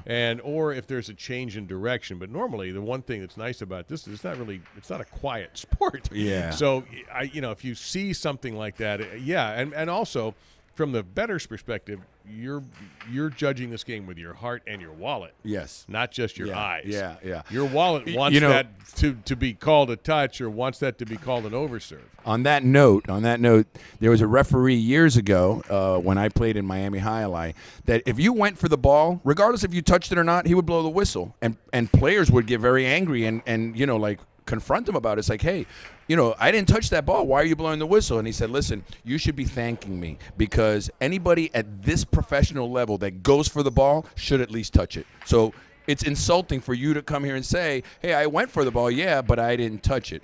And I don't agree with that. Oh, I don't agree with it at all. I don't agree with that either, but I had a player that played here a couple seasons ago that he, more than anybody that I've ever seen, would go for balls and absolutely not touch it at all. Wow. And it was just, if you're a professional, at least touch the ball, man, if you're going to go for it full force. I guess so. One last thing before we go. I'm going to take a break this next game. I'm going to go down because Game 5, there's some players that don't get here till later, so I want to go say hi to them and just make sure everything's okay down there. But Mike, our broadcast technician, had a great idea, but he doesn't know about what we did here in 2018. He thought that we should add a radar gun or a speed gun to the broadcast somehow, connecting it and showing like the throws. So I'll get into that a little bit, and I'll enlighten him and the people that don't know about the speed challenge we had a few years ago. And I still have the gun, so we could do it. All right, let's think about that. Let's think about getting Game 4 started. Good luck to you if you have any action on this game. Superfecta, first one today.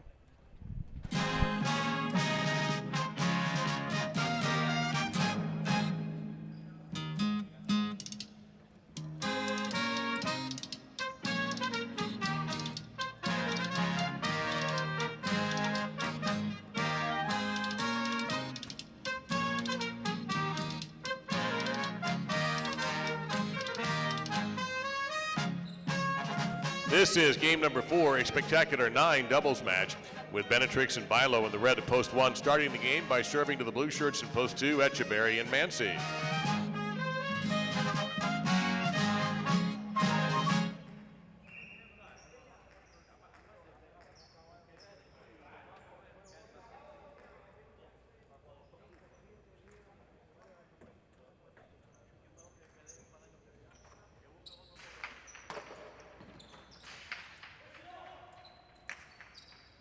A perfect steal of the serve by Echeverry, point to 2.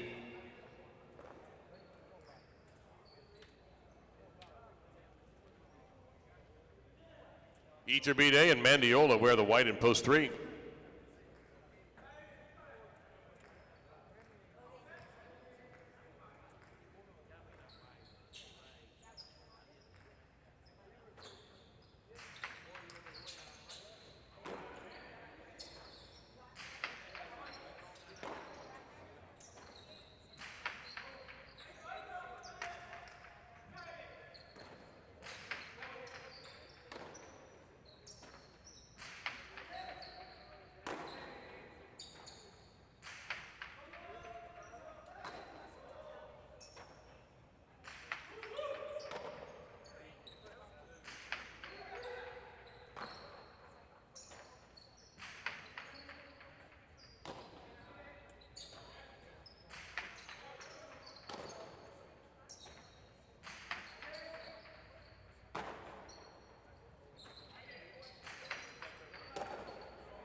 Fine catch made there by Mandiola.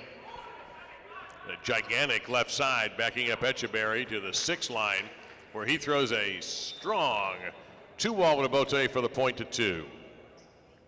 Now Uresti and Laborde, they're in the green in post 4.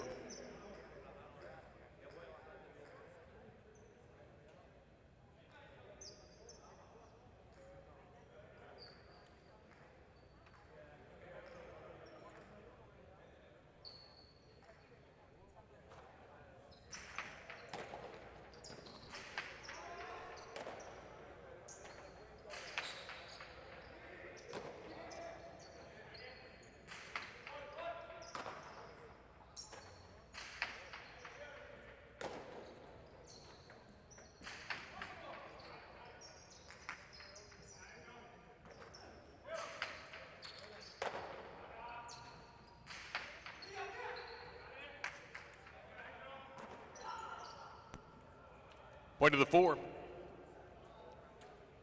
Lalou, and a tie in the second. Black shirts, post 5.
That point goes to the 4. Aaron and Portet in the goal to post 6.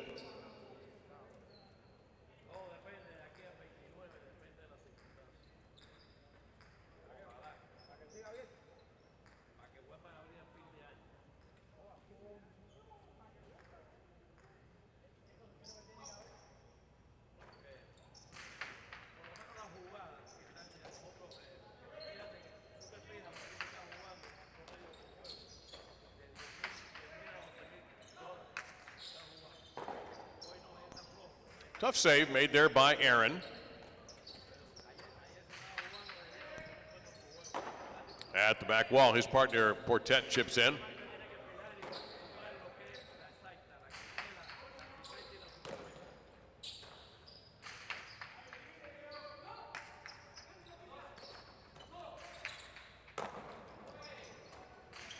A cortada by Aaron spins out of the basket of Uresti. Point two's the 6. Goenaga and Oyenard take the court in the brown shirts at post number 7.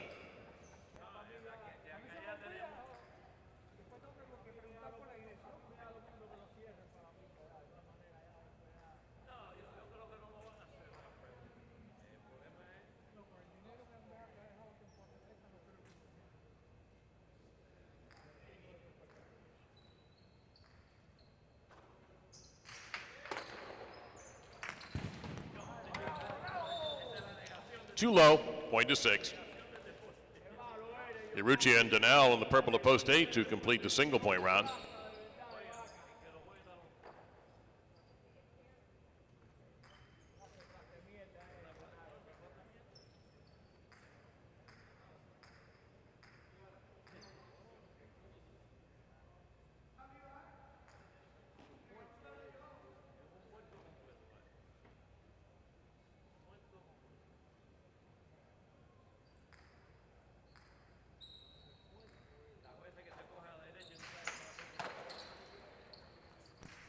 Urrutia with the inside placement, run down beautifully.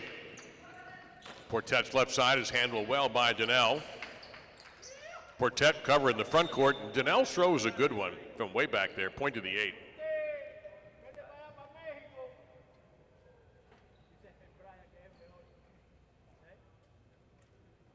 The points are now double, and remember the winning score here will be 9 points. 8 serving the 1, Benetrix and Bilo.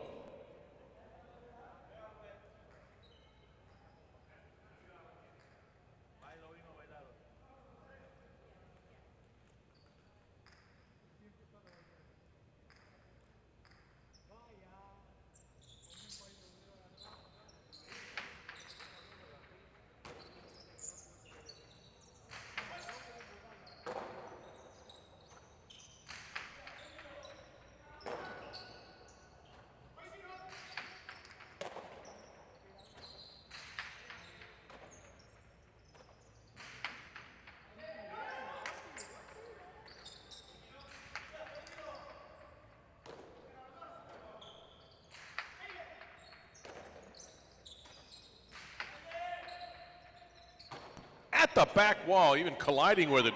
Unbelievable catch by Bilo. Ramate Urrutia, that's a good shot, point to the 8.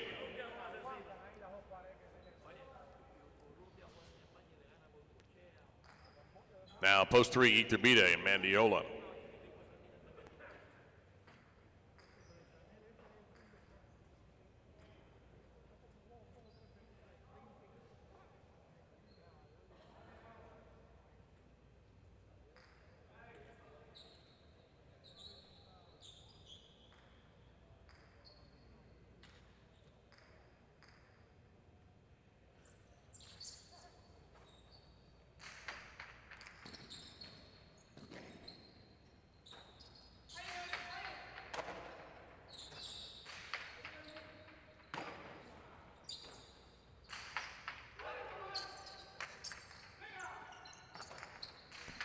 Superb at Abote. 2-wall winner from Urrutia. Point to the 8. 8 now serving to Echeverry and Mancy in post 2.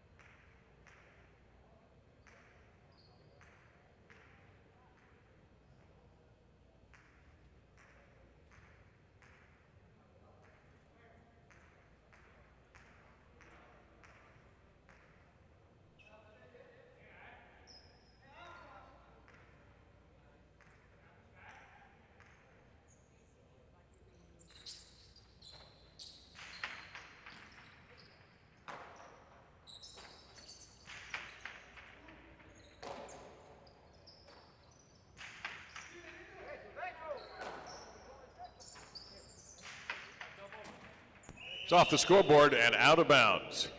That'll be another point for the 8. And post 8 now has 7 and possible game point. This is Lulu and a tie in the second, and post 5 trying to stop post number 8.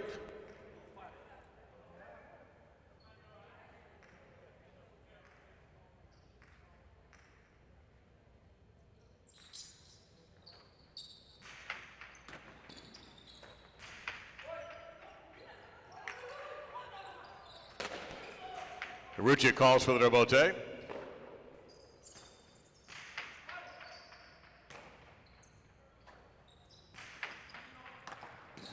Point of game to the 8. 3 teams are left to fill out the superfecta. 4, 6, and 2. It starts with 4 serving the 6.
Bote pronto.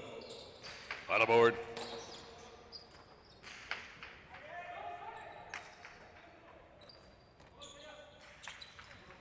Aaron from the 4 line places the cortada, and it is caught beautifully by Uresti.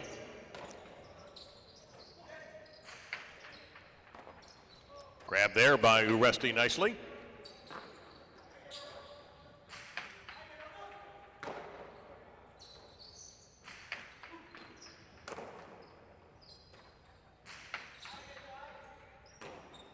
And 6 takes the point. 6 serving the 2.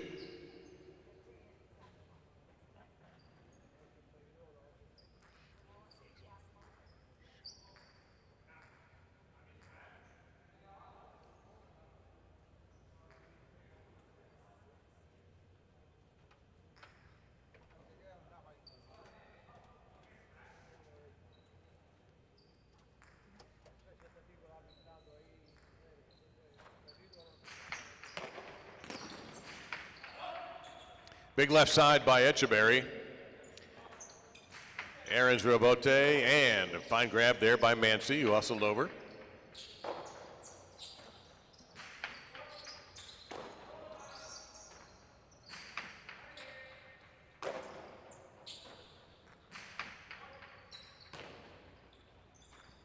Cortada all the way to the backcourt from Mancy, and Aaron is there in time to make a tricky catch.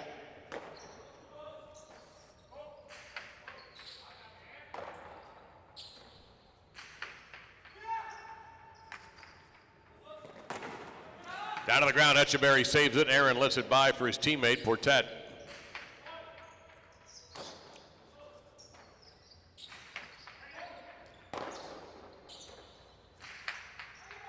Sailor from Portet, that really took off. Echeverry saves it. Aaron chooses Cortada, and Echeverry read that just right. Another fine catch in this point by Portet. And absolutely nowhere to hide. It's pulled down by Mancy. Aaron from the 6 line. He'll try another Cortada. That's a winner. Point to the 6. They finish second. Now for 3rd and 4th place, 4 serves 2.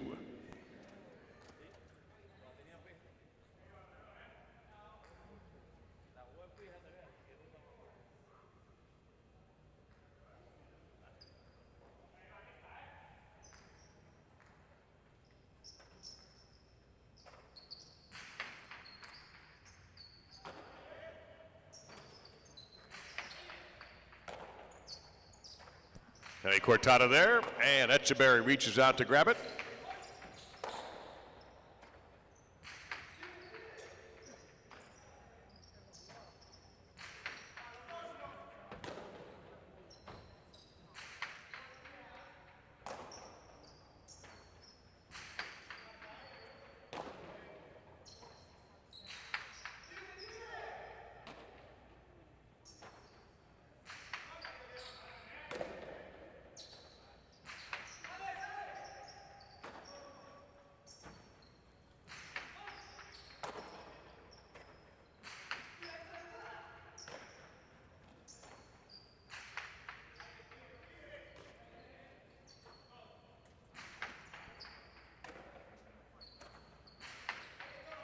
Left side by Echeverry, comes out for the rebote by Uresti.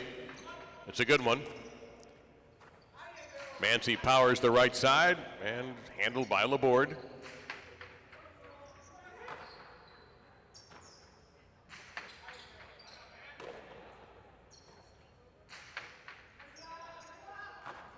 Good catch there by Mancy.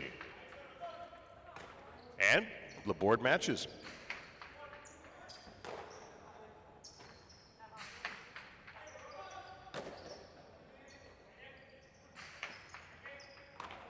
Taken off the wall there by Echeverry.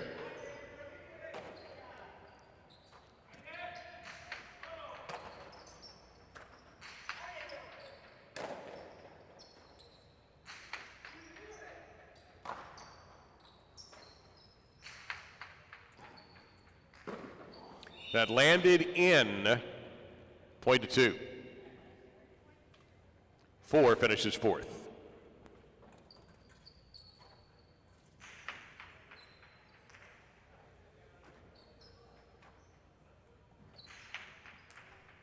Iruccia and Donnell won this game in post number 8.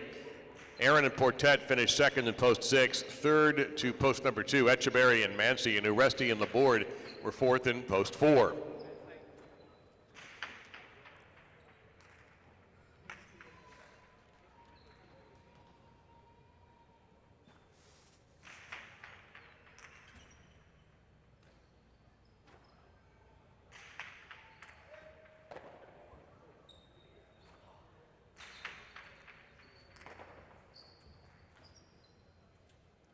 Here come your results. The 8-6 exacta, $68, 60-60 for the 6-8 Quinella, 8-6-2, $2 trifecta, 476.20, 8-6-2-4, $1 superfecta, $764.90. So it's $76.49 for the 10-cent version. We are back to spectacular 7 scoring and a singles match in game number 5. And in this one, there is a scratch to make.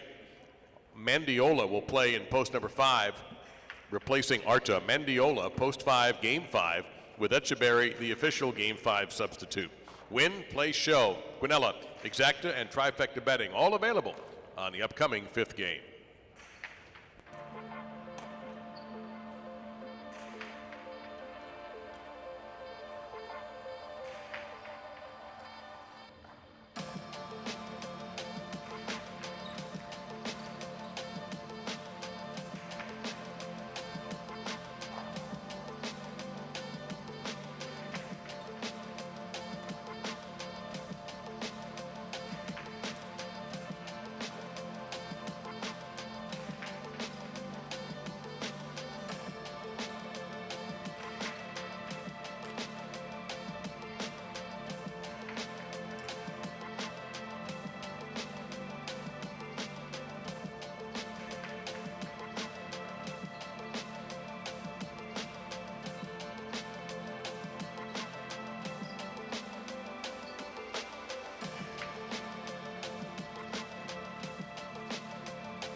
Last call for betting on game number 5, and a reminder that Mandiola is taking Artis' place in post number 5. Mandiola playing post 5 in this upcoming 5th game.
And a salute from the players of game number 5. Spectacular 7 singles match. Arietta serving to Urbieta, 1 serving 2. All points will double at the end of the round.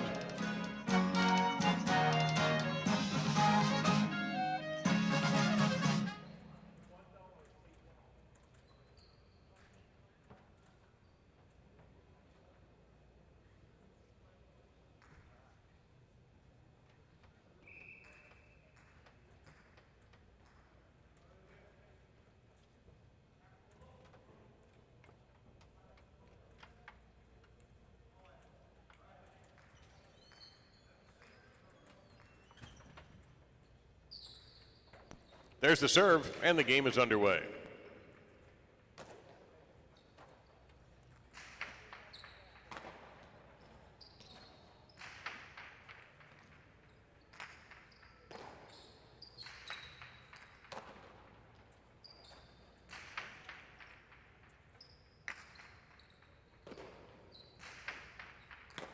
Scooped up by Arietta.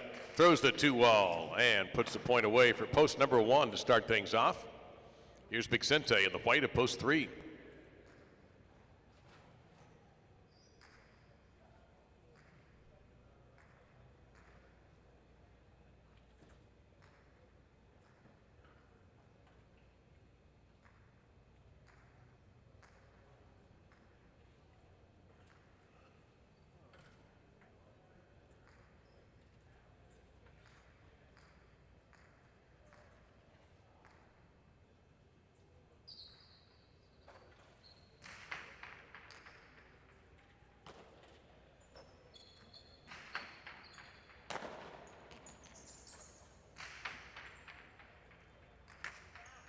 That checks up, point to 1. Lulu in the green to post 4.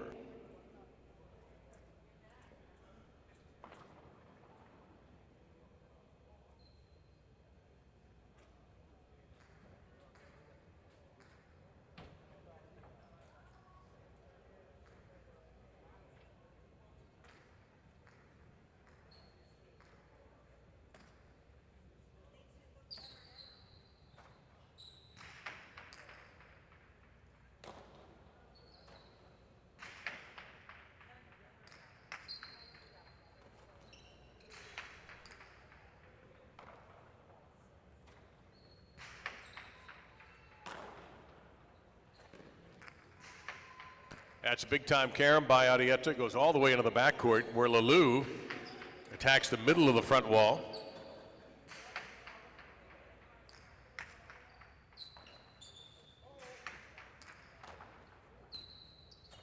Arietta goes for the backcourt. This is going to come out.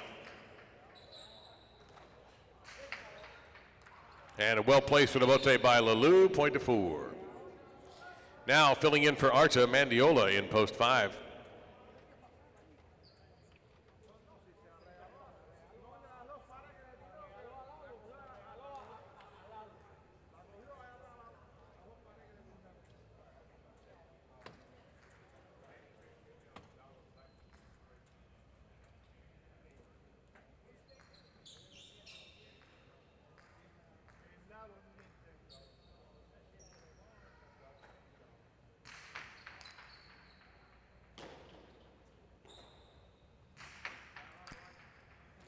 High bounce, point 5.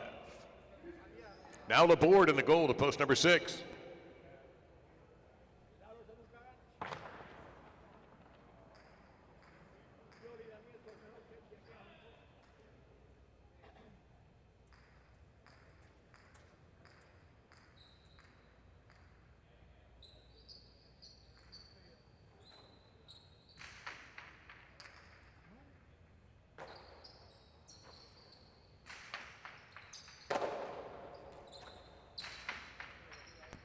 Terrific right side, unbeatable throw from Mendiola, point to 5.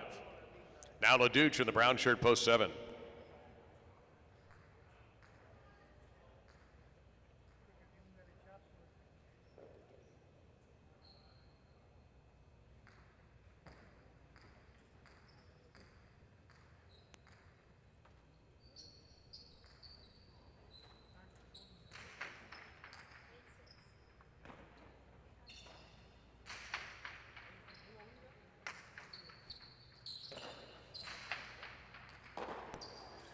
Strong rebote from Mandiola. Another point for the 5. Here's Sulaika in the purple at post 8 to complete the round.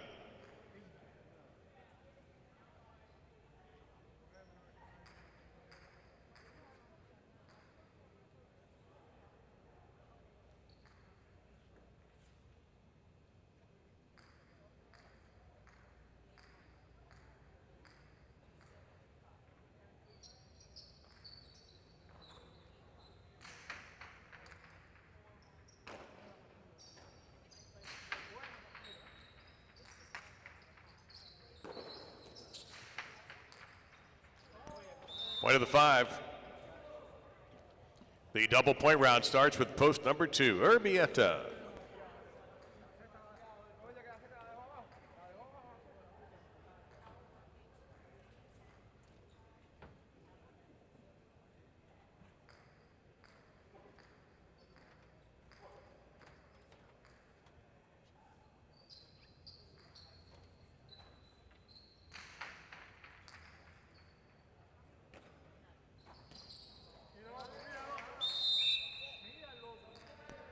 Point of the 5. And with 6 points, Mandiola will be serving with a possible game point.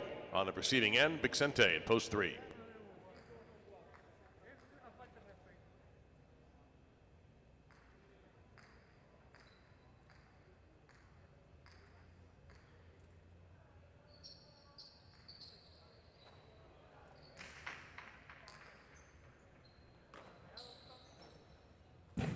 It's a run out, perfect game. Mandiola wins it in post 5. Arietta second, post 1. Lalou takes the show in post 4.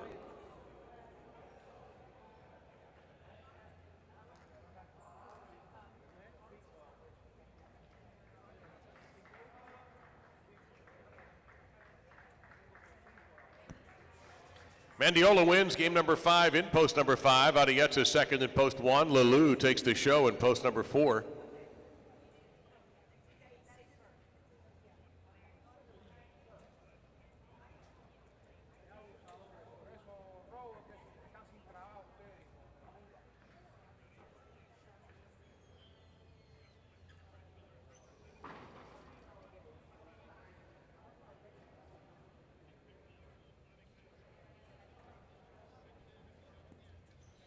The result official, the 5-1 exacta, $153.60, 1-5 Quinella, $62, 5-1-4 trifecta, $320.60, and the pick 3, 4-8-5, $1,870.40. Game 6 is back to doubles and spectacular 7 scoring, and it's our second pick 3. In game number 6, there is a scratch in the lineup. In post number 7, take out Arta, and number 54, Laborde, will play. So it'll be Zuleika and Laborde in post 7 in game number 6. Danelle, number 21, is the new substitute.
Couple of minutes until game number 6 commences, and a reminder that Arta is out today. Laborde takes his place in this upcoming 6th game. Looking ahead in game number 7, no change in post 1 through 8. Mandiola will be the new substitute, and in game 8, Bilo will replace Arta, so it'll be Lulu and Bilo in the red shirts of post 1 in game number 8. That starts our second daily double, and in game 9, Arta is out of the singles, and Goanaga will take his place in game number 9 in post 6.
need a shower, no chase. My girl need a wine in the state. My mom need a house for the late. So I got some money to make. They told me I got what it take. So I gotta take it all back. I told them I need my pay. I need my 50 for tax. I done ran low on my patience. Make sure my time isn't wasted. I told them all that I've been real. They know that I cannot face shit. Funny how none of this makes sense. Now that I'm up with an A-list, she tryna throw me the K now. Telling me happy belated. Got too much shit on my mind. I told my mama I'm fine. I told my girl that I'm stressed, but I'm gonna make it on time. I pray to God for these signs. He know how hard I done tried. Lately I'm looking for real shit. The things that my money can't buy. They don't understand how the shit goes. How they all use you to switch goals. How they all speak when they need some. Then when you need them and they gone ghost. They want the money in big rows. They use your name for a quick post. The same ones that told me to quit rap. I saw this shit man it get sold, but for now I need a shower, no chase. My girl need a wine in the state. My mom need a house for the late. So I got some money to make. They told me I got what it take. So I gotta take it all back. I told them I need my pay. I need my 50 for tax. I need a shower, no chase. My girl need a wine in the state. My mom need a house for the late. So I got some money to make. They told me I got what it take. So I gotta take it all back. I told them I need my pay. I need my 50 for tax.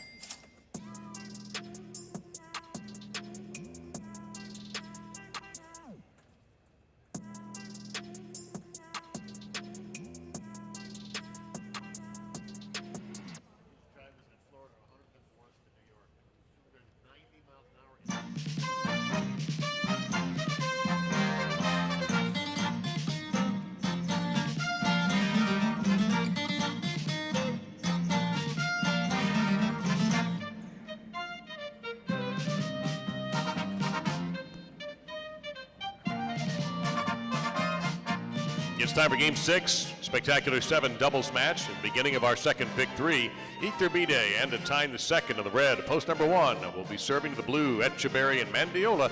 They're post 2.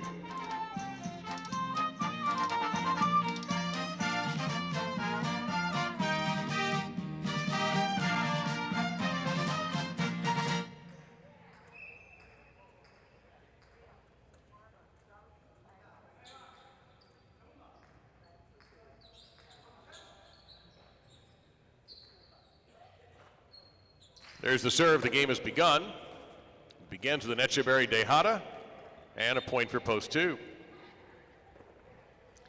Adigeta and Portet in the white of post 3.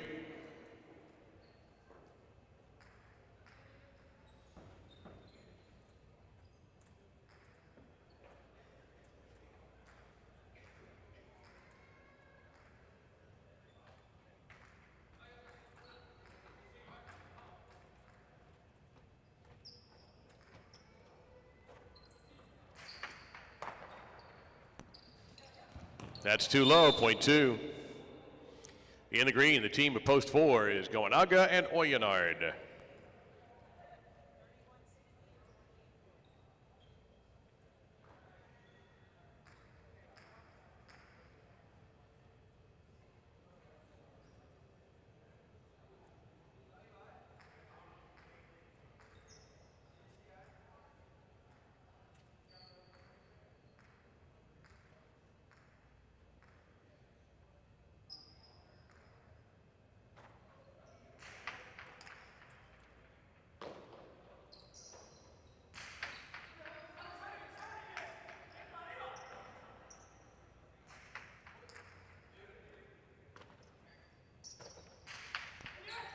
So strong left side by Oyenard. Didn't get it up very high, and the catch was made by Etcheberry.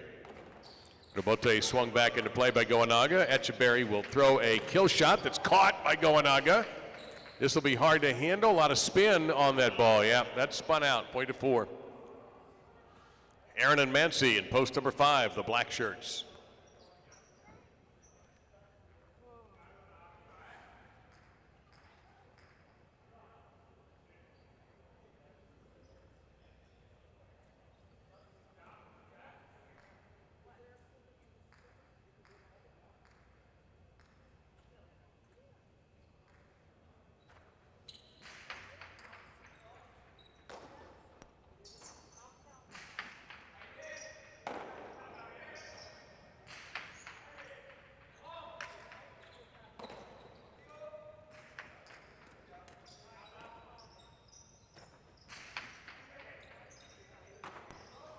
At the absolute corner of the backcourt, Mancy with a catch. Point to 5. Now the Gold Shirts, here's post 6, Lulu and Urbieta.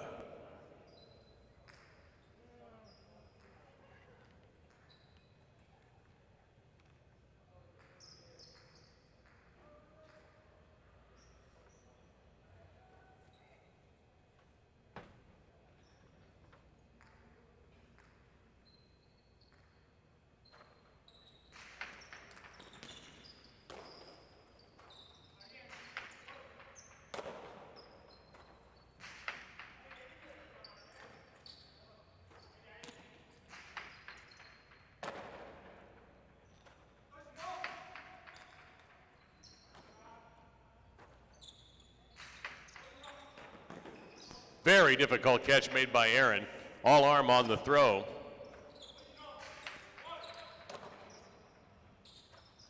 This time going for the big bounce picata, not high enough and handled easily by Urbieta. Took a little something off of that.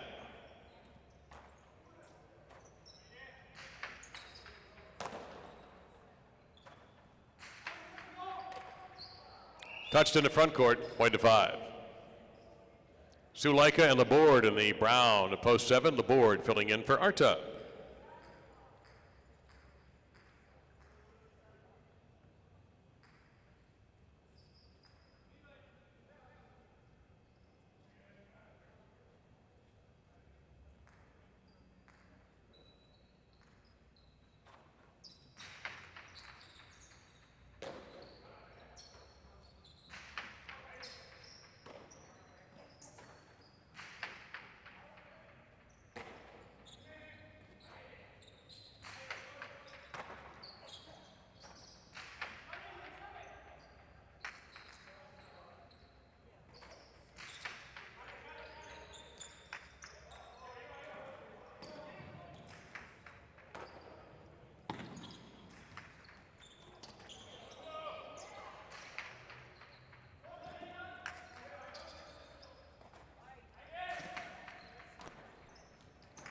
Aaron goes for the remate, and it's caught on the wood.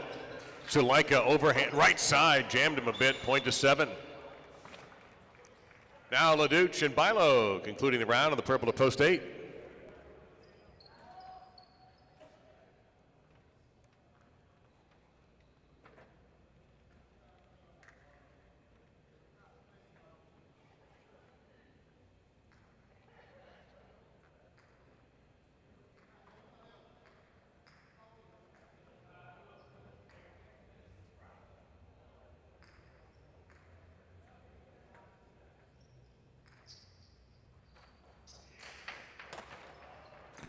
LaDuche, hard as he can throw it. Suleika responds. He's got that remate wide open. Point to 7.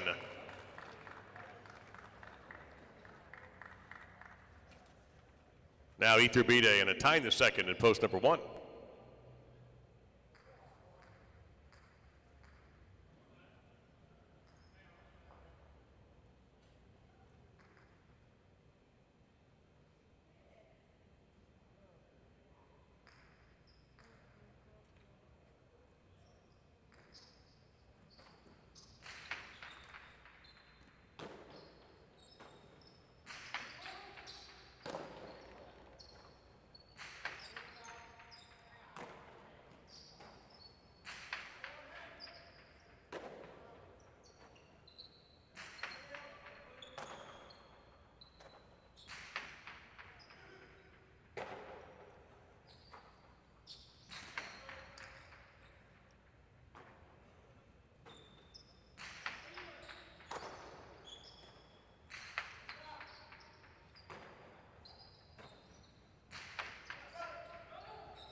That's a winning left side and a double point for the 1.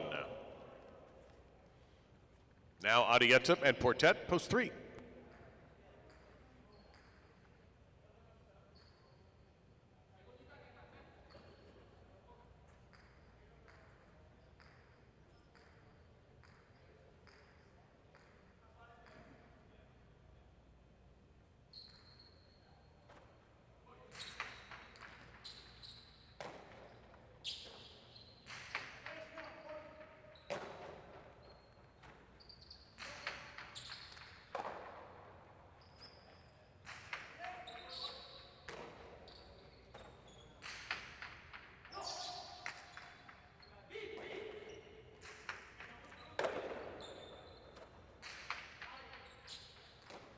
Oh, a stylish scoop by Portet.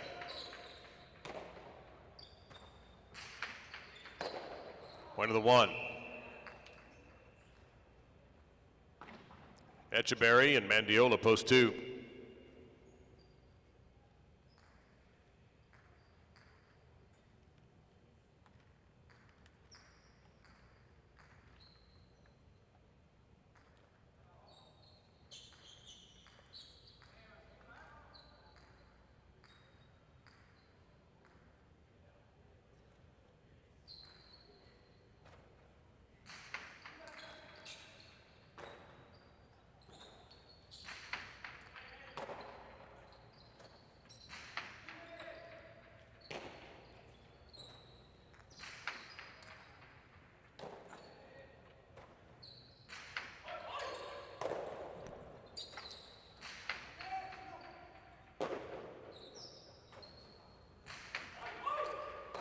Point to one. Possible game point for Iturbide, and to tie in the second in post number one, trying to stop them, the 4 team of Goanaga and Oyenard.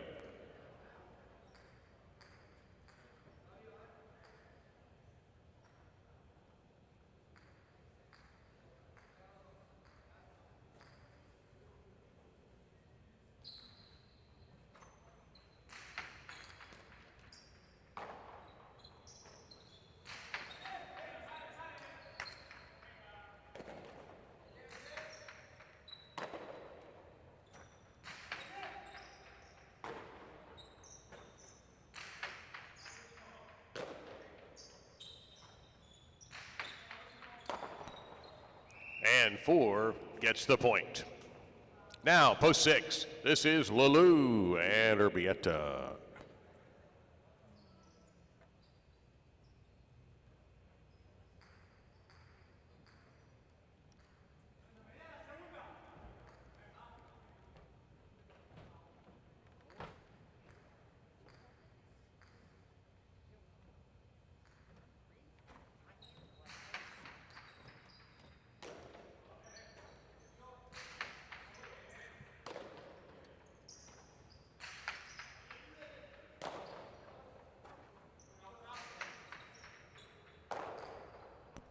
That's a couple of points for the 6. Now coming out post 5, Aaron and Mancy.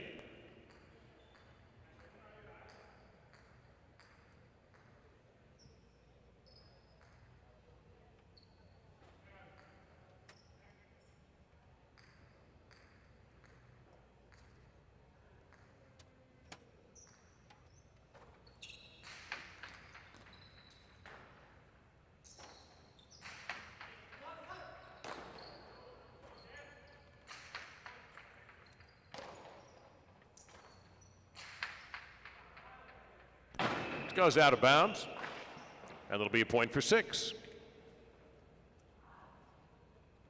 Now Leduc and Bilo back in post number 8.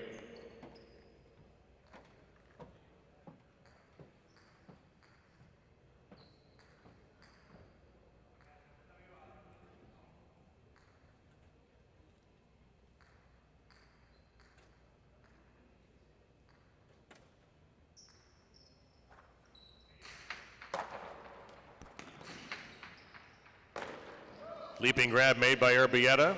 All arm on that right side return. Leduc will power a left side.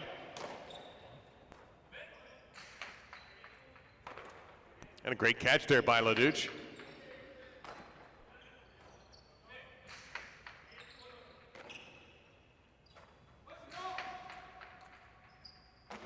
At the back wall, Urbieta.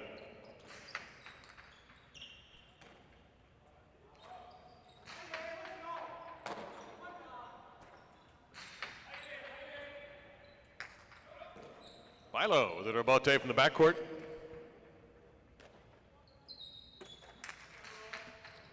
Powerful carom by Lalou, a point to the 6. 6 with a possible game point. Here's post 7, Suleika and Laborde.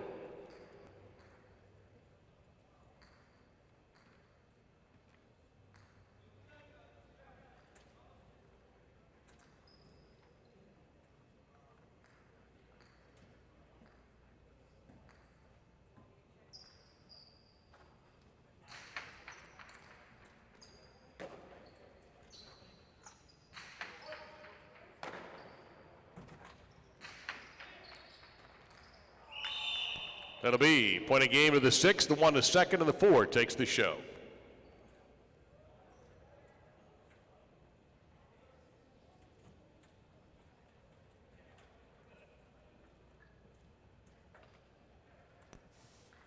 This afternoon's 6th game won by post 6, Lalou and Urbieta. Etherbide and a time the second placed in post 1. The show to post number 4, Goanaga and Oyenard.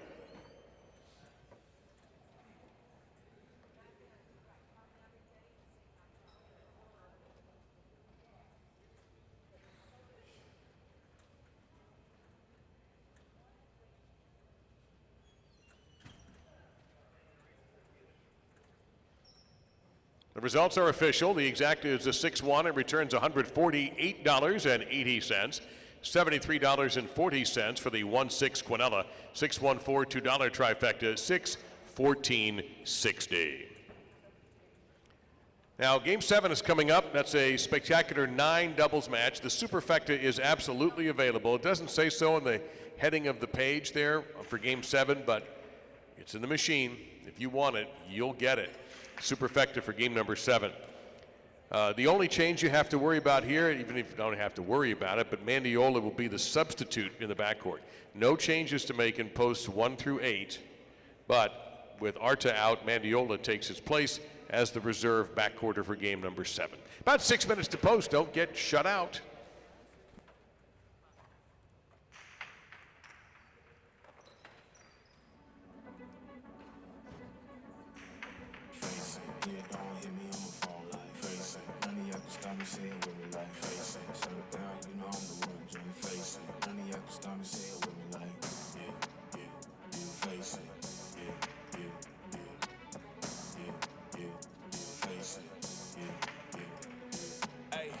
Stepping when I'm walking like I'm Billie Jean. Red jacket, it's a thriller when I'm on the scene. Paddock on my wrist, now I'm ahead of things. Ain't no time to slow it down, I'm on the better things. Bust it down, that's a watch, huh? Not a sound, you a knob, huh? When I touch down, it's a problem. And you know it's do or die, it ain't an option.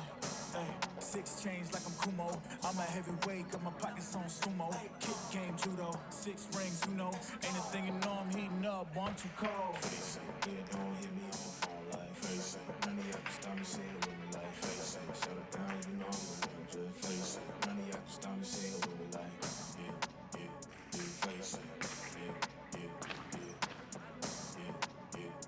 Face it. Hey, look, way too drippy, yeah, I make it look easy. Hands too sticky by the mall, yeah, believe me. Pull up to the julep, need a dog, don't tease me. Now they see me shining dog, it could get dangerous. Need a ring on each finger. One for each friend turn stranger. Cause once they see the money, they gon' change up. But I got 6 chains like I'm Kumo. I'm a heavyweight, got my pockets on. Well, when Benny comes striding up the stairs, and he's taller than I am. I'm 6'2". Benny's a couple inches taller than I am. When he takes like 2 steps and he's already at the top of the stairs, the man has something on his mind. Let me catch my breath, man. I came running all the way from flying in here. I'm serious. People don't I was running from like where the back wall is to the front wall like it was somebody threw a Dejada, man. Man, I tell you what. All right, what do you got? No, and that's nothing. I haven't looked at the chat lately. I was actually sitting down in the audience. I said hi to the guys in the back, and then I saw sitting out there by the back wall, I saw James Langhangs, or I can't pronounce it, but Langhangs, which everybody knows as he has 2 children that are professional highlight players, Benny and Douglas, and they're out there too. So I saw them earlier, but I didn't see the dad. His dad played back in the old days. He's from Connecticut. He learned how to play up in Connecticut in the amateur courts there, played the Daytona, Melbourne circuit for a while. He actually, interesting story, he taught these 2 kids how to play Alai outdoors on on a tennis/racquetball court in a park in North Carolina. They had never actually even been on a highlight court. They played. They just used to go out to the park and throw the ball around. And he learned how to catch and throw in a batting cage. Oh my God! So and they're both phenomenal players. Douglas is a great talent. Benny, I met Benny and Douglas probably in 2018. If I'm not mistaken, and I don't want to I mean, I'm not 100% sure, but I think that the first time they ever threw a highlight ball on a court was here at Dania, where his dad called me up and asked me if he could bring the kids out. And so we came out. We got some pictures. It's out there somewhere on Facebook where a very young Douglas and Benny came out here and threw the ball around. And it's funny because as soon as Douglas started throwing the ball, I said, wow. I told James, I go, wow, man, this kid's going to be good. And he really is. He's a good kid and good player. Started playing at Magic City. I believe he was either 19 or 20 years old. And then Benny was even younger when he started at 18. So great guys, great family, a lot of highlight history there. So it was really nice to sit down and catch up with him. He's actually in town for a couple of days because they're going to be at the draft tomorrow at Magic City. Which leads me to a question.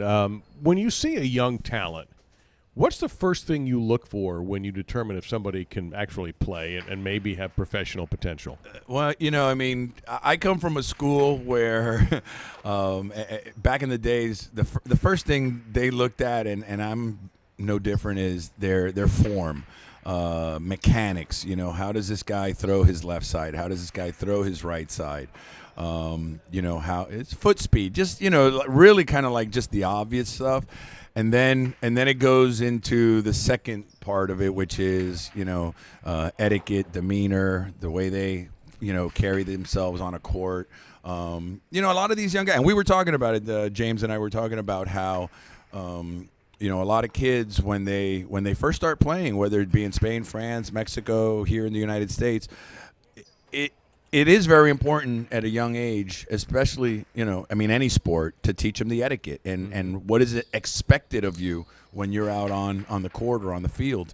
And, that we were specifically talking about it because we were talking about these guys. Last call for game number 7 selections. Last call. These guys that are here now. So I look for form. I look for, court sense. And obviously, can he catch and can he throw? And then, I get more impressed when I see guys throwing costados and rebotes and like the extra shots, especially at a young age, especially from a pair of kids that have never been on a highlight court. Because I was thinking, because there are several different styles. There is great form, there's classic form, but there's also been some guys who have definitely done things their own way. Yes. You think of Arrieta's dad. Who? Our Arrieta. His dad played here when I was here in the 80s. Yes. Remember the way he threw the ball? Yeah, it was like a 5-step form. Turn left, foot, pivot, do this, throw the ball. Yeah, he had a hitch in his left side, too, when it looked like Charles Barkley's golf swing. His old one, apparently. His old one, yeah. Yeah, no, I just thought, I still have never seen anybody throw like that. Yeah. We got a couple people in line here, All so right. we'll give it another 20 seconds. But when we come back after Game 7, I want to talk a little bit about the speed challenge that we had here in 2018, if I'm not mistaken, Okay. and what we may be able to do in the future if it's possible. All right, here we go. Are we ready? Let's do it. Yeah? Maybe? All right, you heard him.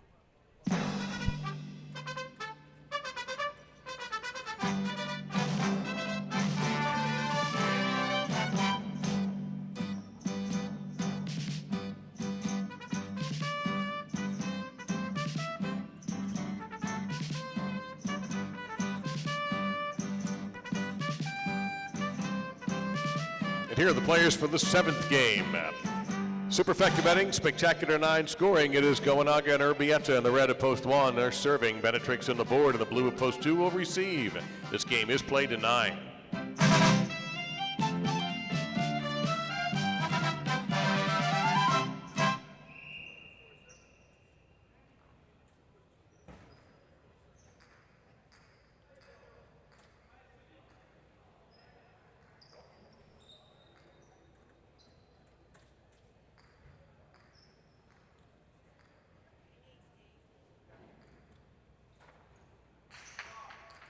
And the game is on.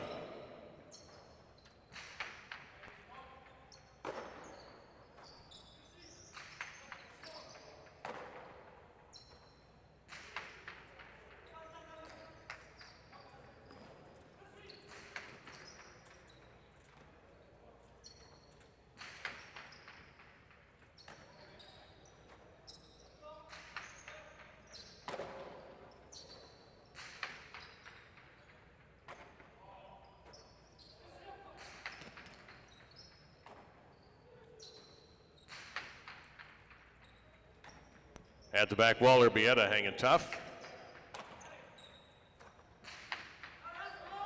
Big left side will back up Goanaga all the way to the 5 line. Nice Rebote, and unable to maintain control there was Laborde, so the juggling call gives the first point to the 1. Now the white shirts, here's Lalou and Mancy in post 3.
Lalou with a fine grab on the run.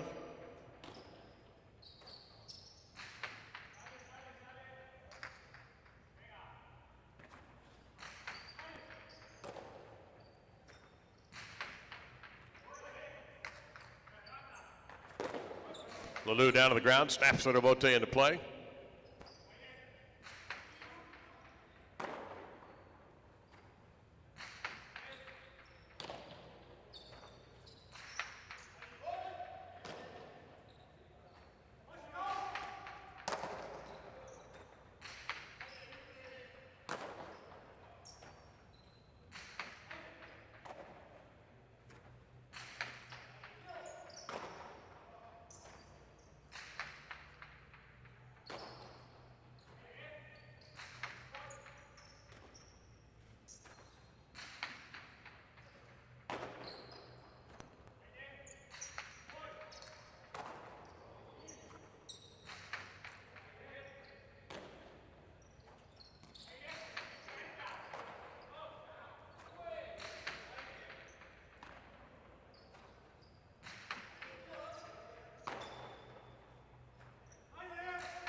All the way in the corner, Mancy throws a strong right side. Oh, what a wonderful catch there by Goanaga.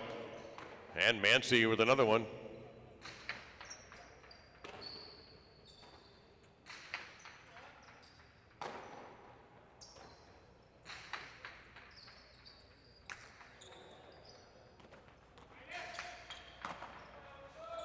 Lalou inside and a winner. Point to 3. Sulaika and a tie the second in the green shirts. They are post 4.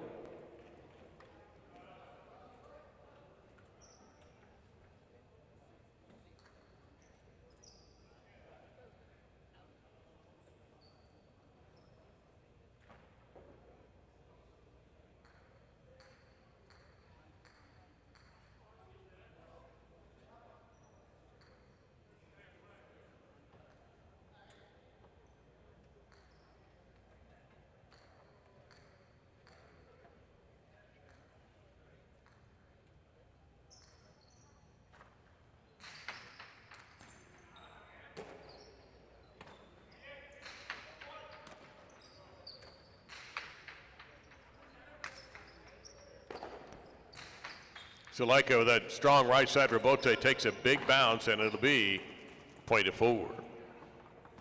LaDuce and Oyenard are teamed to the black shirts, post 5.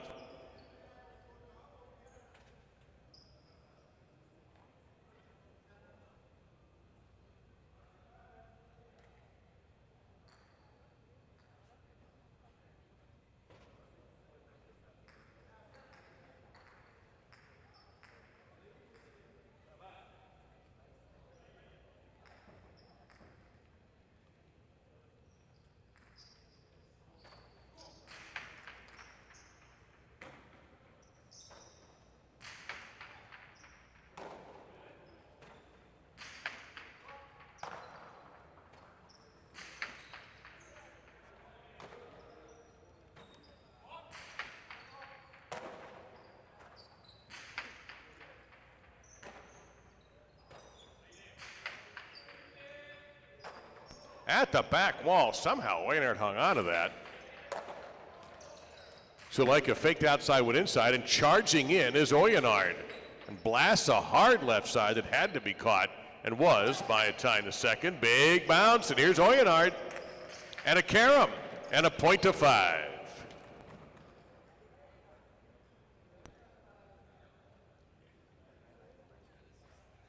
Arrieta and Danelle in the goal to post 6.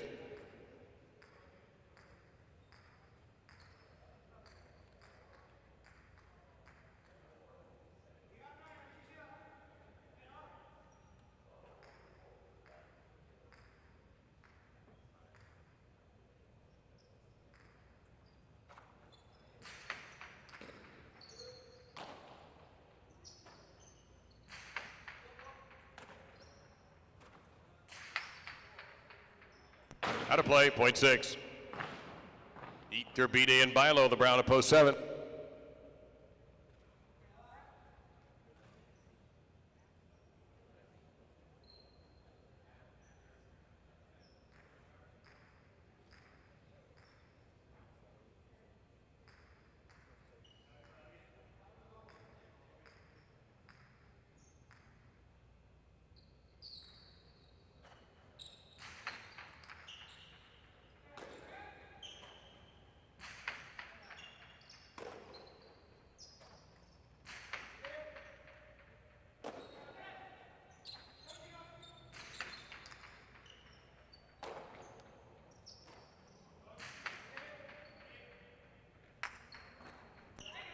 Great job there by Bilo.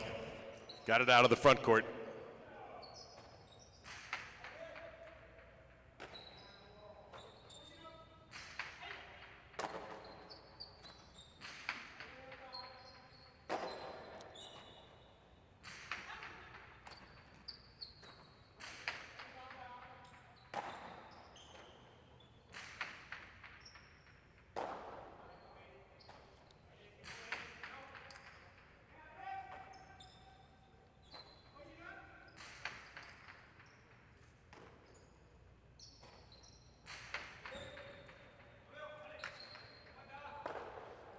Here's a point for post number 6, and in the purple to post 8, the round will be completed by Oresti and Portet.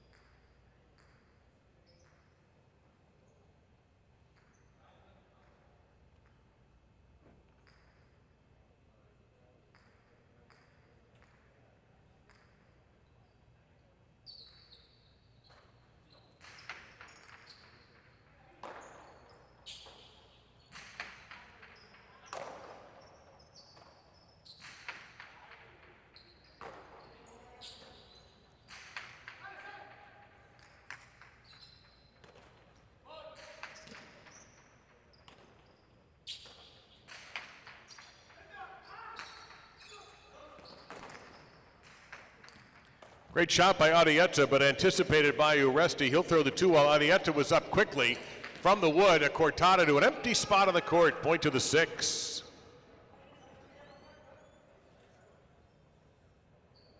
Now this is a spectacular 9 game. Points are doubled. Here's post 2. Benetrix in the board. 6 is serving.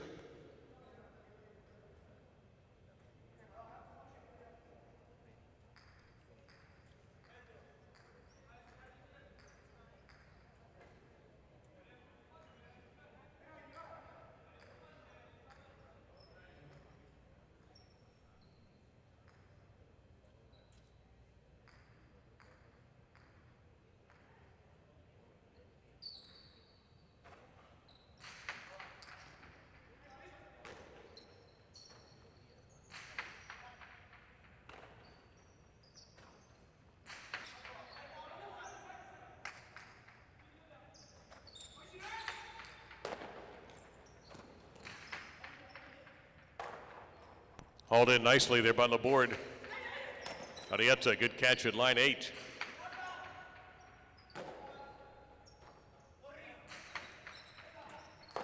Scooped up by Donnell.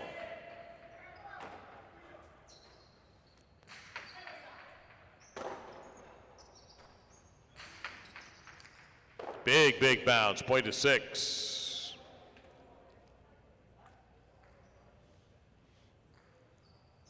Now going on, again, Urbieta make the court again.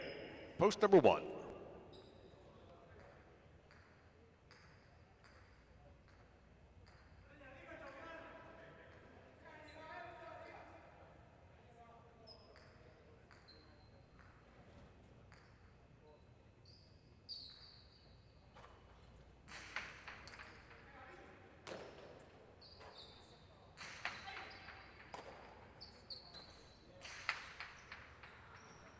That's out, point to 1. Lulu and Mancy post 3.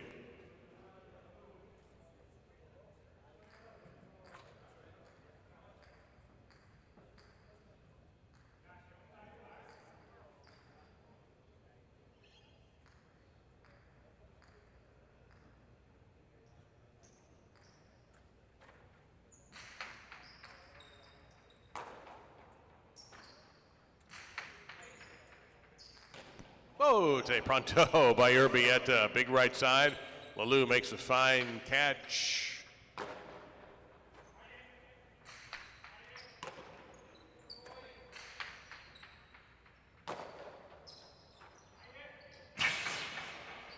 Point to 3. Post 4, the return of Suleika and a tie in the second.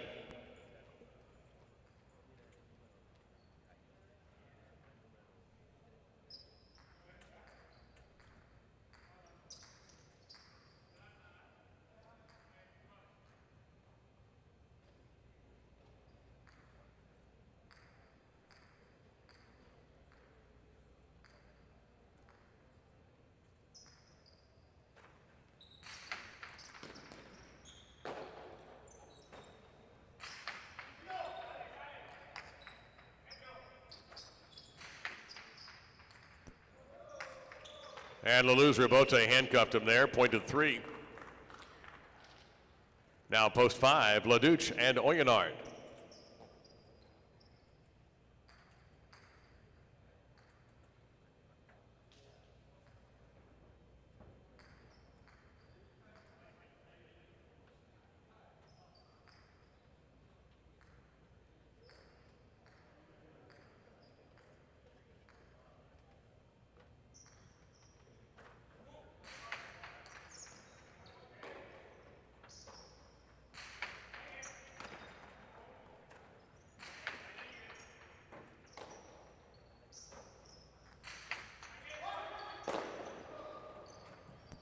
Cortada from Mancy. That reaches Oyenard. Big time right side, and will come out for Lulu.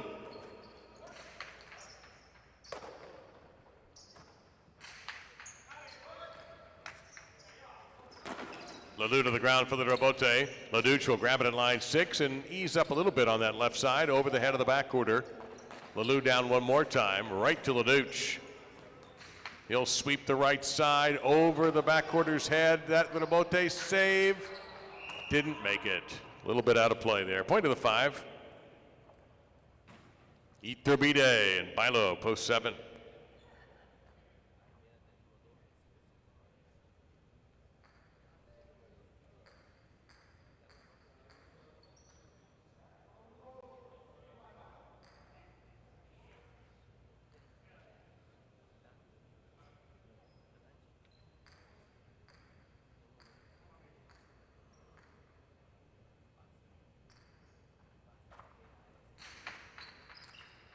That's an overserve.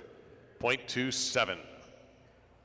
Now the 8 team, Uresti and Portet.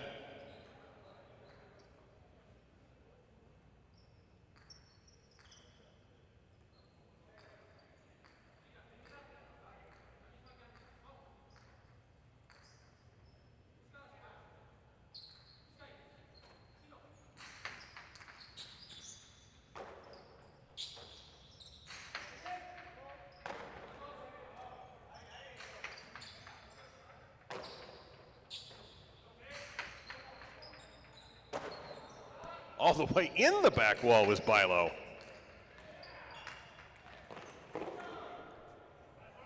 He made it. It's good. A Cortada, and it's caught by Uresti.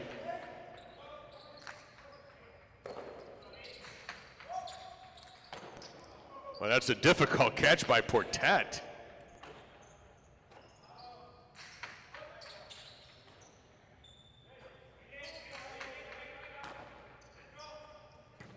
Iturbide with a placement, and in the front court is the back quarter. Portet lobs the right side deep, takes back his position, and has to as Iturbide powers out a bote in the midcourt. Chopped down on the wood by Iturbide, and point to 7. There's Benetrix in the board in post 2.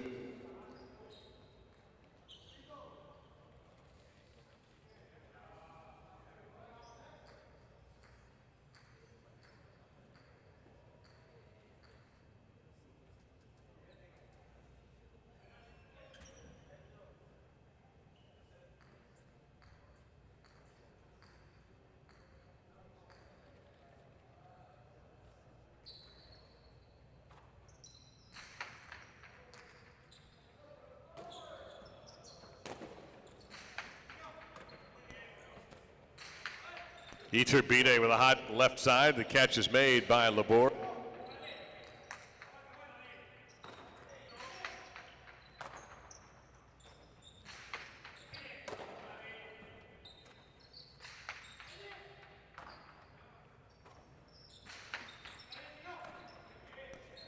Catch by Iturbide.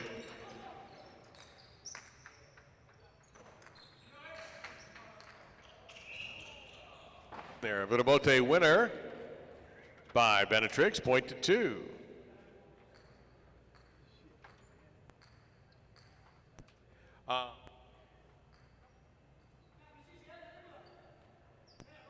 Arietta and Danelle, post 6.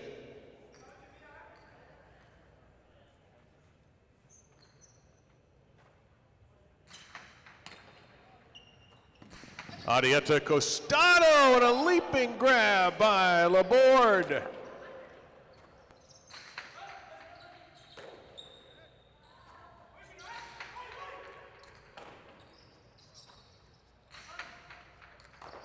Was great catch there by Benetrix.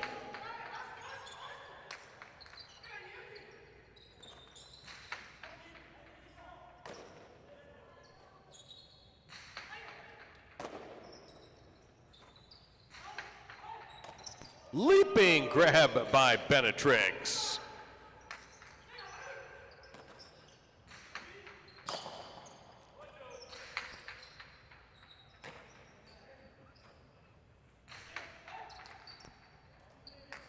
And point to 6. Possible game point for Arietta and Danelle at post number 6. Here is the 1 going on Gutman, Urbieta.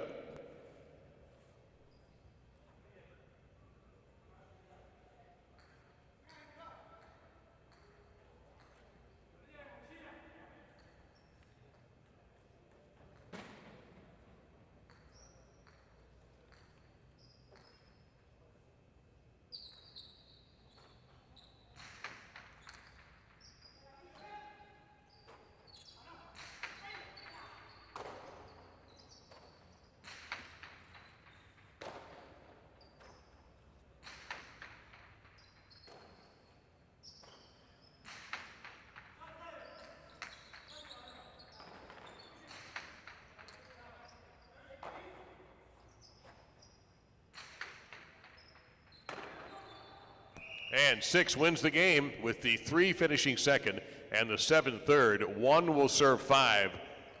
5 will serve 1, and that will be for 4th place.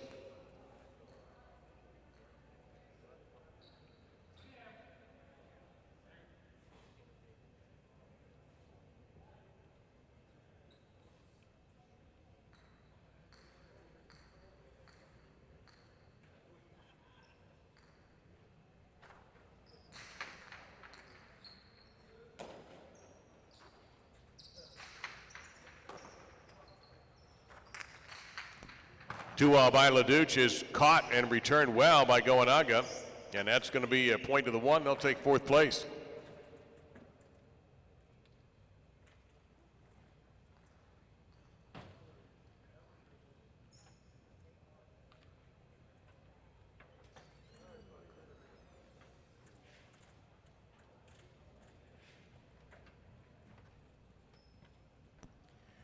In the seventh game, Adietta and Donnell emerged victorious in post number 6. Lou and Mancy were second in post 3. Ether, Bide, and Bilo.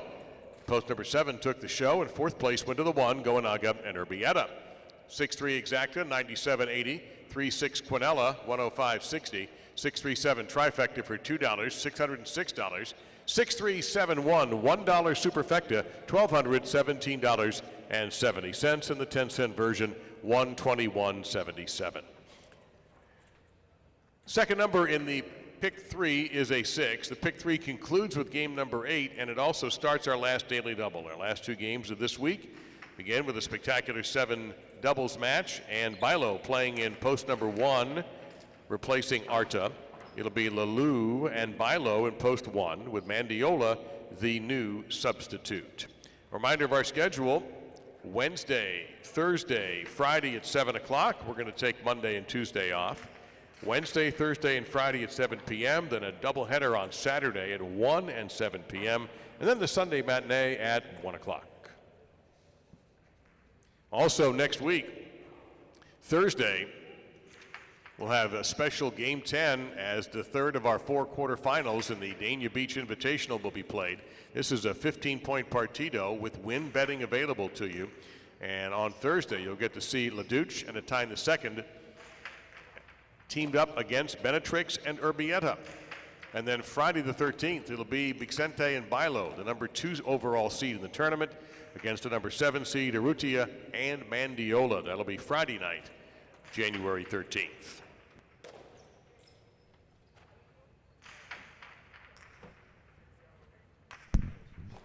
Well, we're down to our last 2 games. We have 1 singles and 1 doubles left. Benny and Dave here with you, and some exceptional backcourt play today. Nothing wrong with the front quarter, but some of these guys today are just insane. I mean, they're standing in the wall and making catches, and then they're running up and catching cortadas and making these Spider-Man-like Bote Carrito catches. It's been an unbelievable performance from the guys in the back. Yeah, getting to know some of these guys, I think they're disappointed that we're going to be off on Monday and Tuesday. And so they're giving it all they got today because it's the last little bit until Wednesday. So yeah, it's good to see. It's good to see these guys out there and competing at every point. It really is humbling, and I think it's a treat for not only for the sport but for the fans too. So I'm all caught up here in the chat, and I want to start off by saying our condolences to Straymeyer. His dad passed away earlier this week, and I just wanted to say that we're very sorry to hear that. Alongside of that, we got Tiger in the house. Hey, welcome, Tiger. It's good to hear that, or good to see that you're out there watching and supporting the highlight. For you, those who don't know, Tiger has had a website discussion board, along with a very good website with a lot of information and historical facts and things like that. Tiger's Chalk Talk. If you Google it, it'll pop right up. Several million views over the years. It's been around since the early 2000s, and we call him here in the booth. We call Tiger the Watchdog because of your stellar work this season with the statistics. The Watchdog has been inactive, but there has been times where we make a small mistake here or there, and the Watchdog is on it almost immediately, if not the next morning. So he has been very instrumental in helping us keep our stats accurate over the years.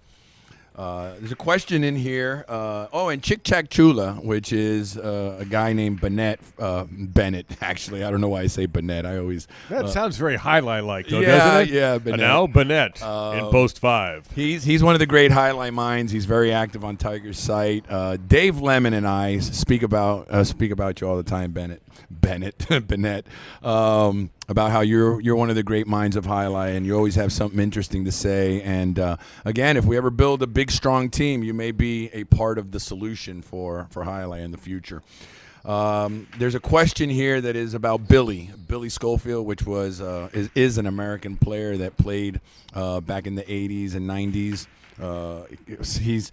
Yes, I was in the North Miami school with Billy, and he is actually from my class, which I think was an excellent class of Highlight players that came out, including Jackie Hernandez, Leaf, and Victor Heckstrom, Ray Duran, just a bunch of guys, Scott Kessler, just a bunch of good guys that we all made it in the sport. We all were fortunate enough to play either at Miami or other frontons. So yeah, Billy was kind of like, I don't want to call him a pioneer because he started something that was very controversial back in the early days, and I think it was last call for betting on game number 8. Don't forget that the substitute in the backcourt in post number 1 is Bilo playing for Arta. And the comment here is about Billy catching the ball and holding it before he threw it, and he was kind of the guy that started that, where we call it taking a picture. You would catch the ball, you would scan the court, look around, and then throw your shot.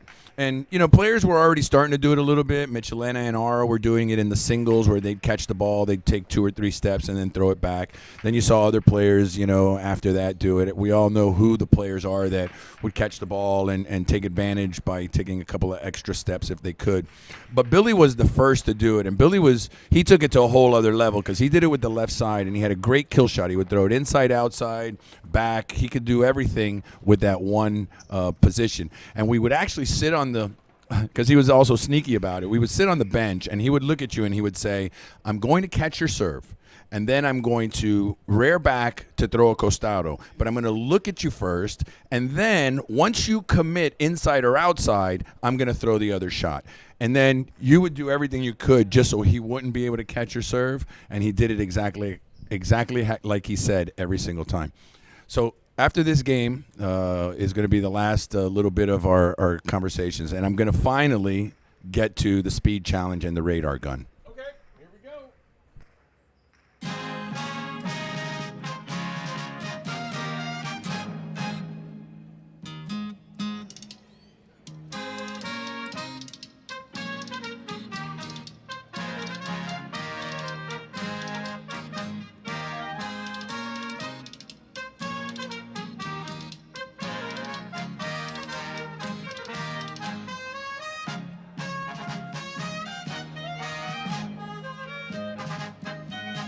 And it's the 8th game this afternoon. Spectacular 7 doubles match in the Daily Double with Lelou and Bilo in the red at post 1, LaDuche and Danelle in the blue at post 2.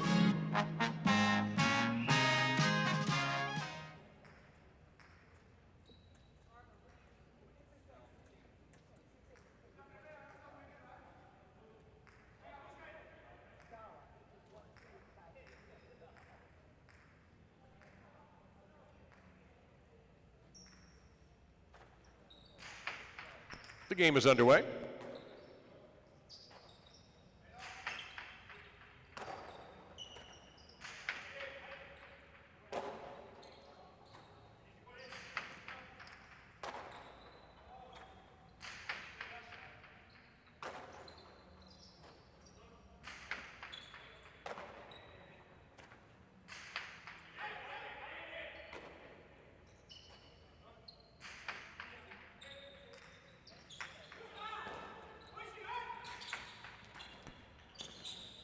Off a fine catch, LaDuche takes a little something off of that right side, and it's going to score a point for 2. Suleika and Oyonard in the white, post 3.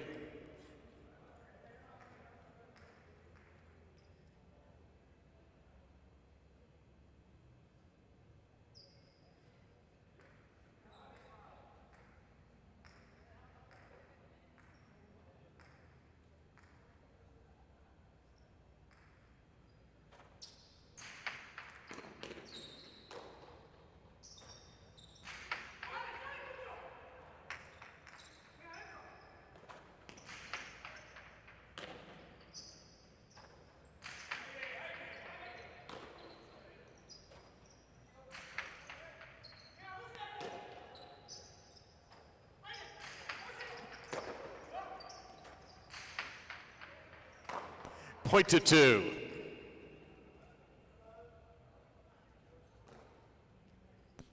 Iturbide and Mansi in the green at post 4.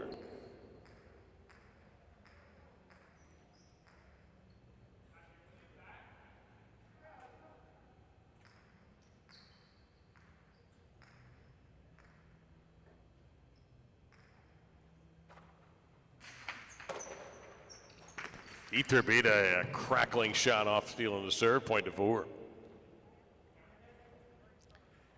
Now Benetrix and Urbieta, post 5, the black shirts.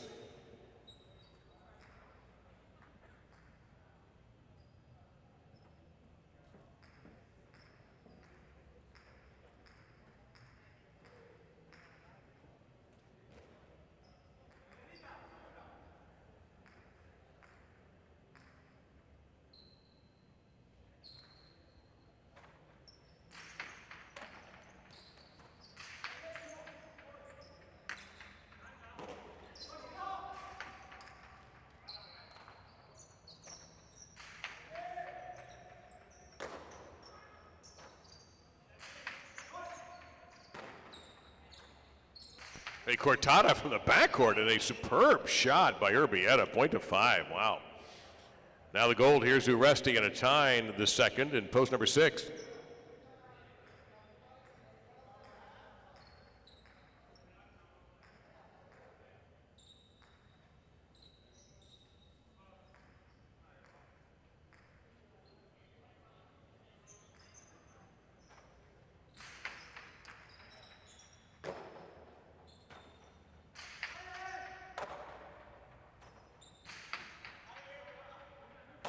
At the back wall, almost in the back wall, a Tyne hangs in.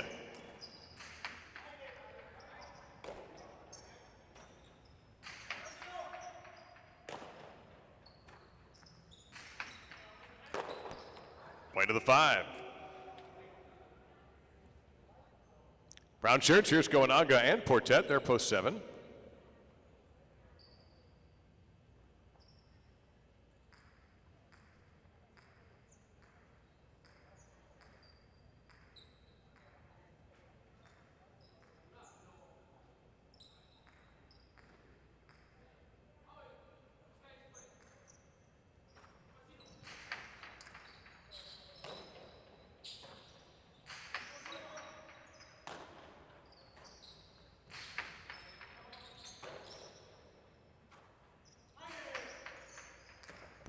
Scooped up beautifully by Benetrix.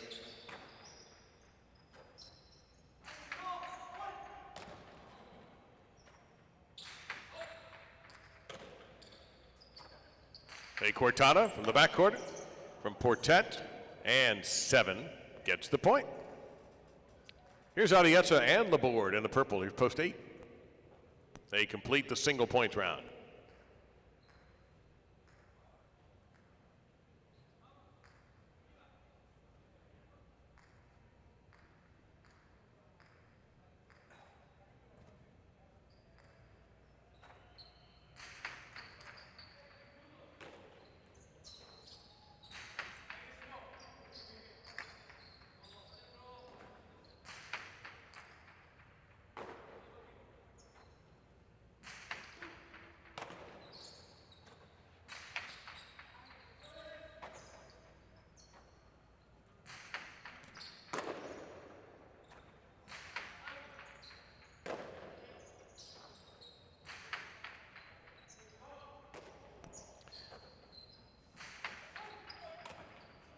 Catch pulled in there by Arietta.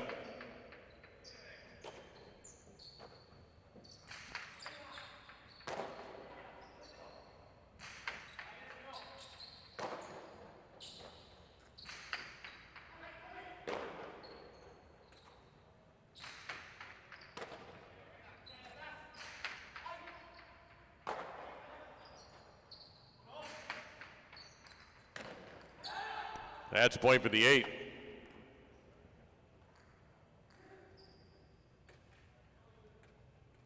The points are double for the rest of the game. Post 8 serving to Lulu and Bilo in post 1.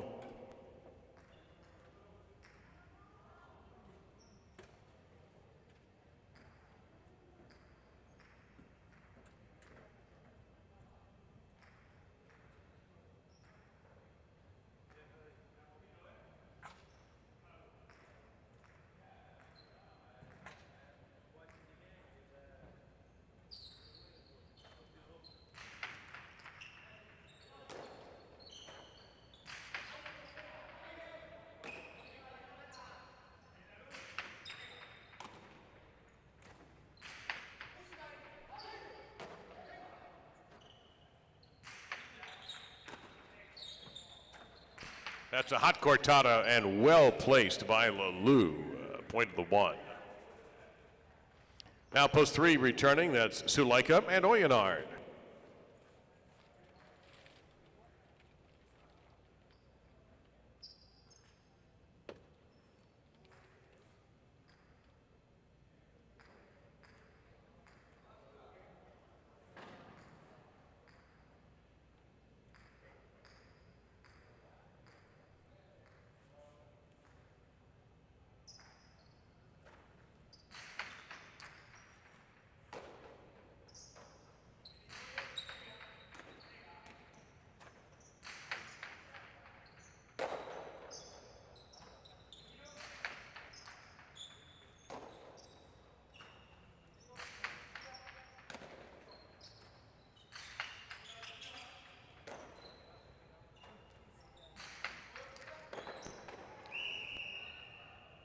Point to one.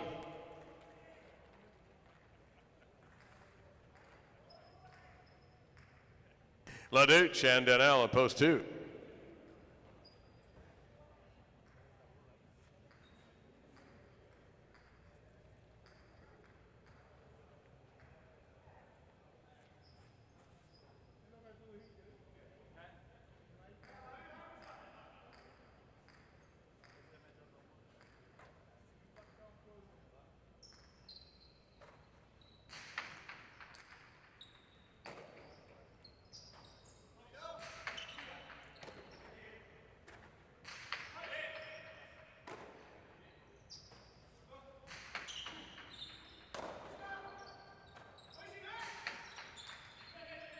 High bounds and at the back wall. Danielle is there.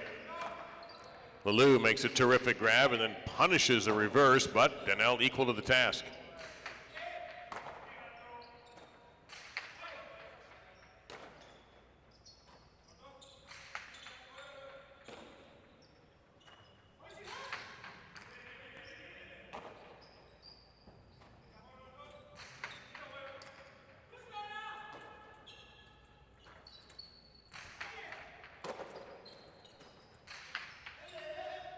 Great grab there by Bilo. Way to one. And it's possible game point for Lalou and Bilo in post number 1. Here's Iturbide and Mancy in post 4.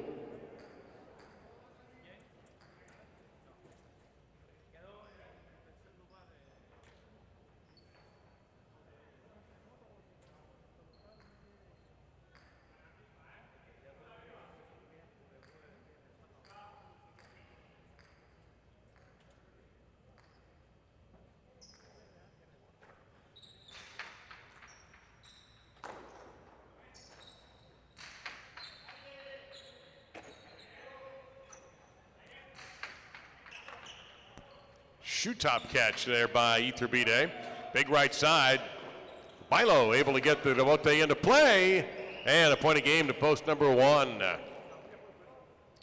5 will serve 2 to settle Layson-Show.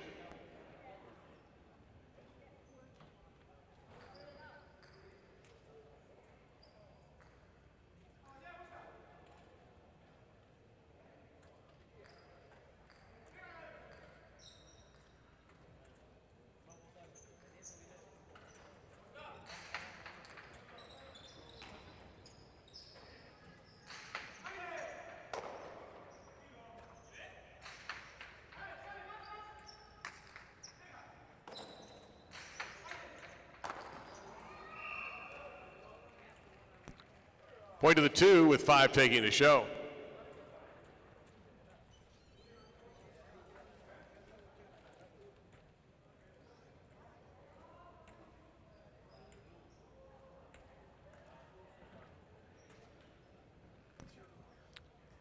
Your 8th game won by Lalou and Bilo in post number 1.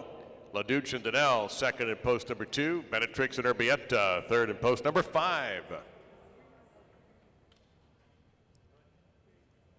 The official results are in, and your 1-2 exacta 60-60, 1-2 Quinella $27, 1-2-5 $2 trifecta $305.60, and in the pick 3, no one had all 3, so all 6 won, 6all1 66all 8880.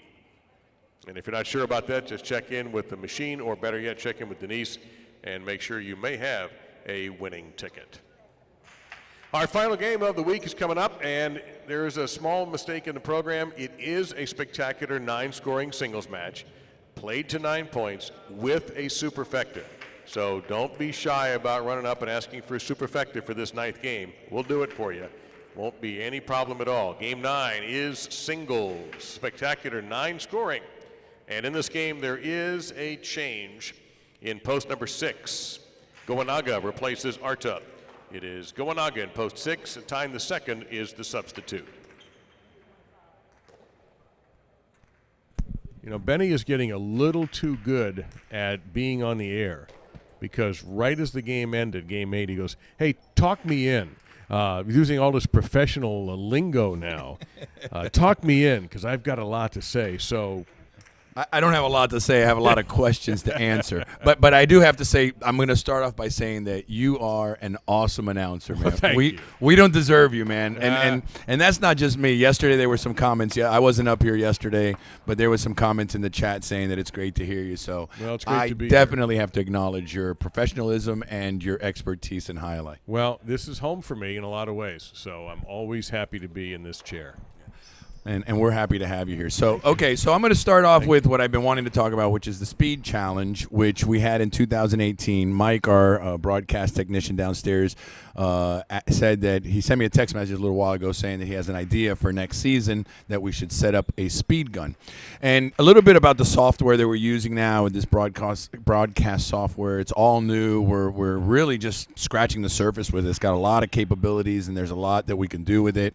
There's a comment here about we should do a top 10 every time we show a replay, or anytime we play a game. We're saving clips as we go. So I have a lot of material to work with. I just don't have a lot of time right now to do it. So hopefully February, March, I'll come in here and I'll play around. There's no highlight being played, so I got some extra time. But I want to see if there's a way that we could connect the radar gun that we used in the Speed Challenge in 2018, where, those who don't know, there was a world record of 188 miles per hour set in 1979 in Rhode Island, Newport, Rhode Island, by a player named Oratio.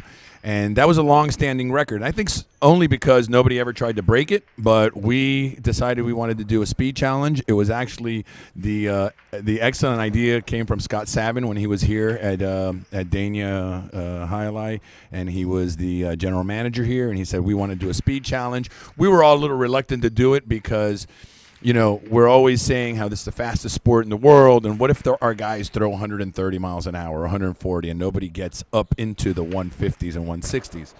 But we said we're going to do it anyways and let it be what it is.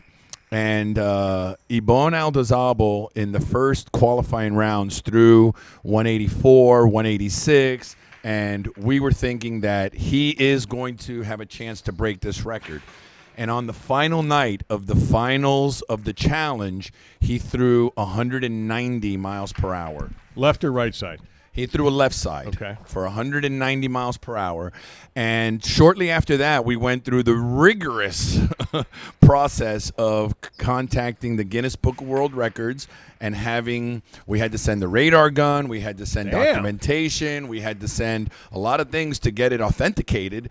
But in the end, he received a plaque and a certificate stating that he is the all-time speed record in the Guinness Book of Records.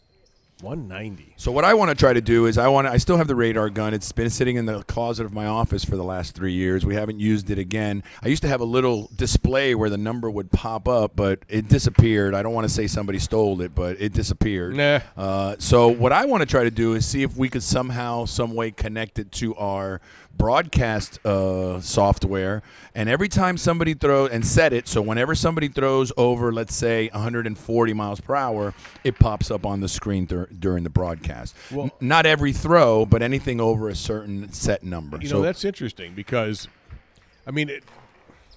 my mind went to bowling for a second there, because in a bowling telecast, hell, even when you're just bowling with your family and friends, your miles per hour comes up there with every shot. Now, they don't sit around with guns pointed at you. How they know how fast you've thrown a ball, I don't know that technology, but Right. it's available because I know it's available from the TV and all the other stuff. Yeah, so I it's want to look into doable. it. Yeah, I want to look into that. So let me answer a couple of questions because this is going to be it for me. I got to go and start, turning off the lights and getting things ready to close up shop for the week. But a couple of questions. Is Rockin' Ray still here? He actually is. I can see him down there. He's at the betting Just machine don't right tell me he down. has the same with shirt on. No, yesterday he had a post 6 shirt on. Today he has a post 7 shirt, All right. number 39. It looks like either a Fort Pierce or Old Miami jersey. So, yes, he's still here, and he's probably, unless he parlayed the little bit of money he had yesterday, he's probably making his last bets for the week. The other question is, who was my favorite back quarter when I was front quarter? Those are obvious choices. Zaria was my all-time favorite partner. We played a couple of tournaments together. He had a great right side. He was very offensive. And sometimes we clashed because I used to like to drop back as a front quarter, and he used to like to come up. But when we were on, we always played well together. The other one that fit my style very well was Soroa, because Soroa just stayed back and did what a back quarter does. And my third, and not really because of we played, this guy was the Yogi Berra of Alai. He had a lot of yogiisms. And one of them was, and this is Guernica. And My God, many yes. people will remember Guernica. And Guernica had a lot of things that he would say. One of them was, if you threw a rebote in the middle of the court, he would say, hey, you know that the side wall is not there to protect the cars in the parking lot. and things like that. He used to say, anybody could catch and throw, but to be a pelotari is many things. So just little things like that. Yeah, he was a real personality. Yeah, he was a great guy. And And a last damn but good certainly player. not least, before you pull the trigger, Go because you ahead. got your finger on the I'm button. ready, baby. The reason I switched to a back quarter was because I was, as I mentioned in the story earlier, I was a front quarter when I turned pro, and they made me play in the front court 17 years, almost against my will. And then when my good friend Ara became the player manager, the first thing I said to him is, when do I start in the back? And he was nice enough to make that happen in 1998. So that's why. And my knees were shot too, but more so because I wanted to, not because I had to. That's we'll end on a positive note. Yeah. Have a great couple days off. Thank you. And you guys, thank you very much for the support. As always, we appreciate it. And we will see you with some great highlight in the partidos next week.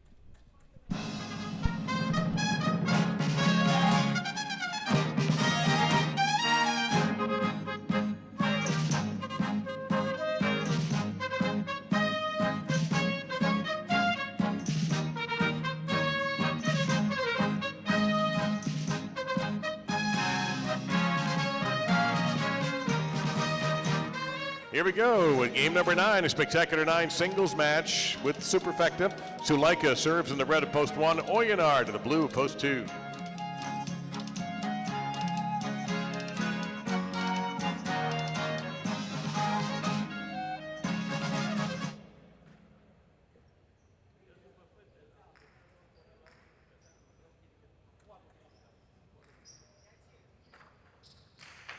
And the game is on.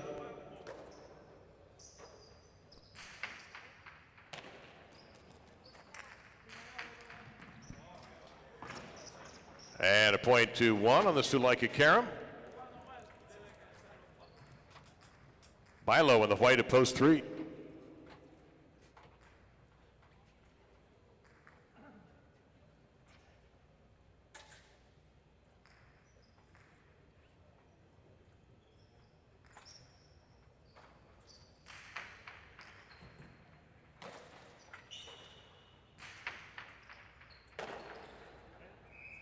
Point to 3. LaDuce in the green to post 4.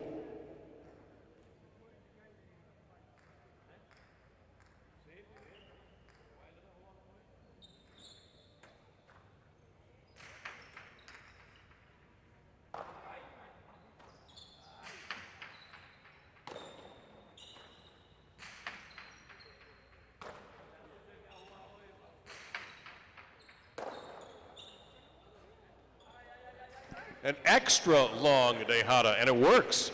Bilo, point 3. Now Arietta, post 5.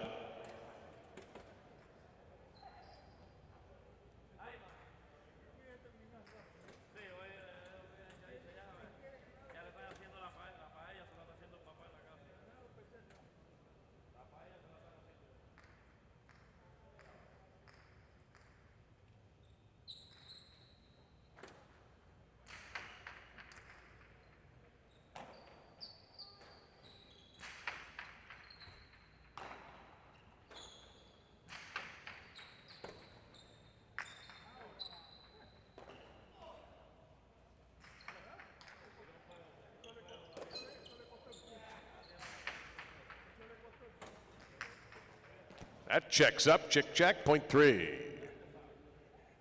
Gowanaga in the goal to post number 6, substituting for Arta.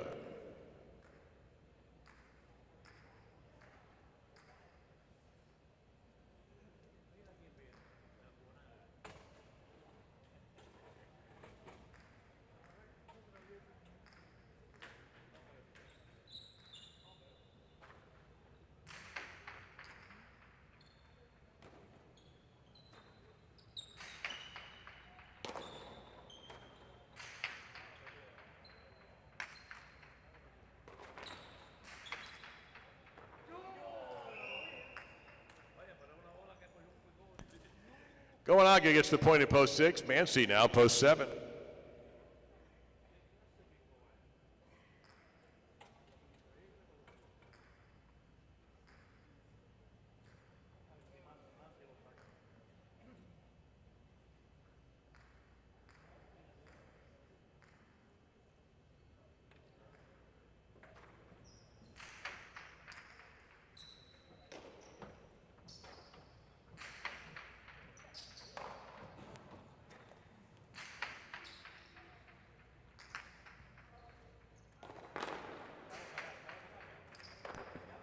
And a wonderful effort there by Mancy. 7 will get the point. Brings out Benetrix in post 8, purple shirt, to conclude the single points round.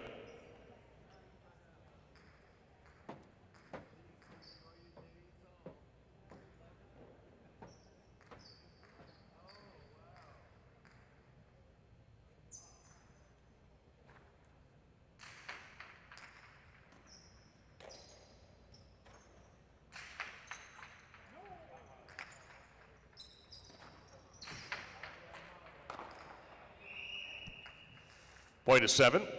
Point to double. We're playing to 9. Oyonard in post 2.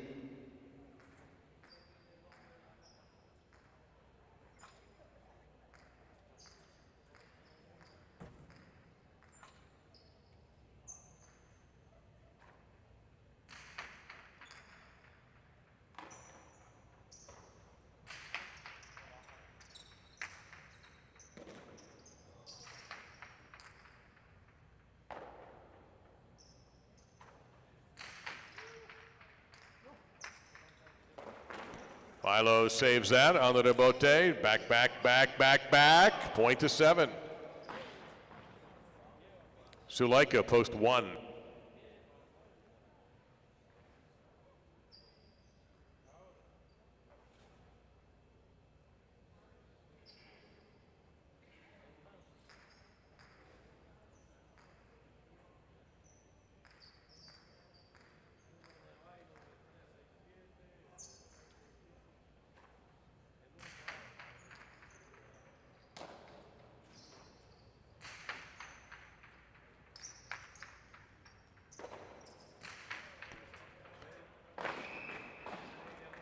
Point 1. And now Leduc in post 4.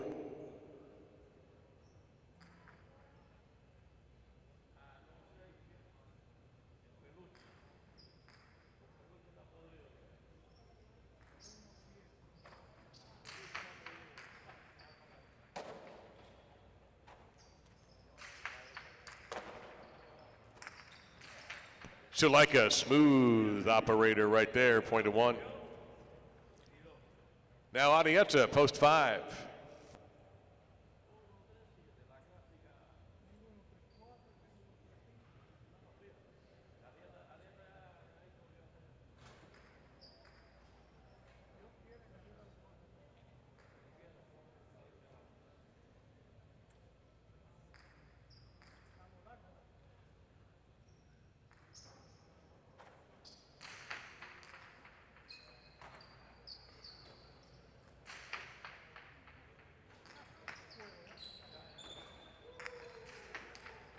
Two all to Bote by Suleika, point to the 1.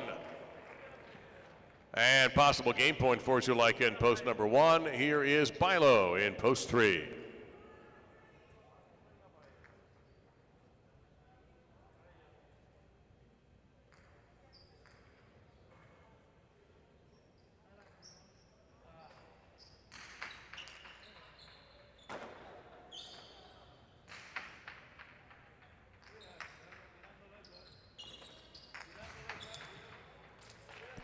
And another Mid-Bote winner for Zuleika. That'll do it. 1 win, 7 second, 3 third, 6 fourth.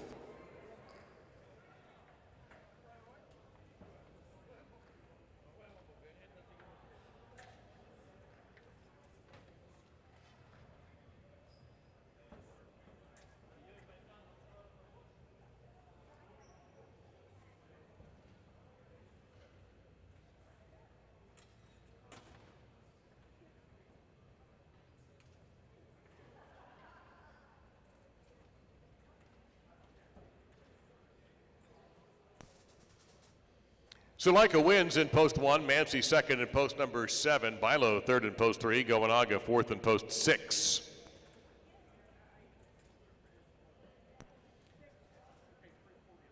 A 1-7 exacta 49.20, 1-7 Quinella 29.20, 1-7-3 trifecta for $2, 201.40, 1-7-3-6 $1 superfecta 675.50, and a pair of ones for the daily double $51.40. That will do it for this week at Dania Beach Alai inside the casino at Dania Beach. But there's so much more you can do in the casino. You might want to head up to the sports lounge. And also simulcasting up there going on. You can grab a little bite to eat while you're watching some football games up there. The later games are now kicking off. And spend some time on a casino floor. The grill's a good option too. So plenty to do here at the casino at Dania Beach. But for the highlight end of it, we're finished until Wednesday at 7 o'clock. We thank you again so much for your support and your attendance. We will see you on Wednesday at 7. For all of us here at the casino at Dania Beach and Dania Beach Alai, I'm Dave Lamont saying so long from the Sunshine State.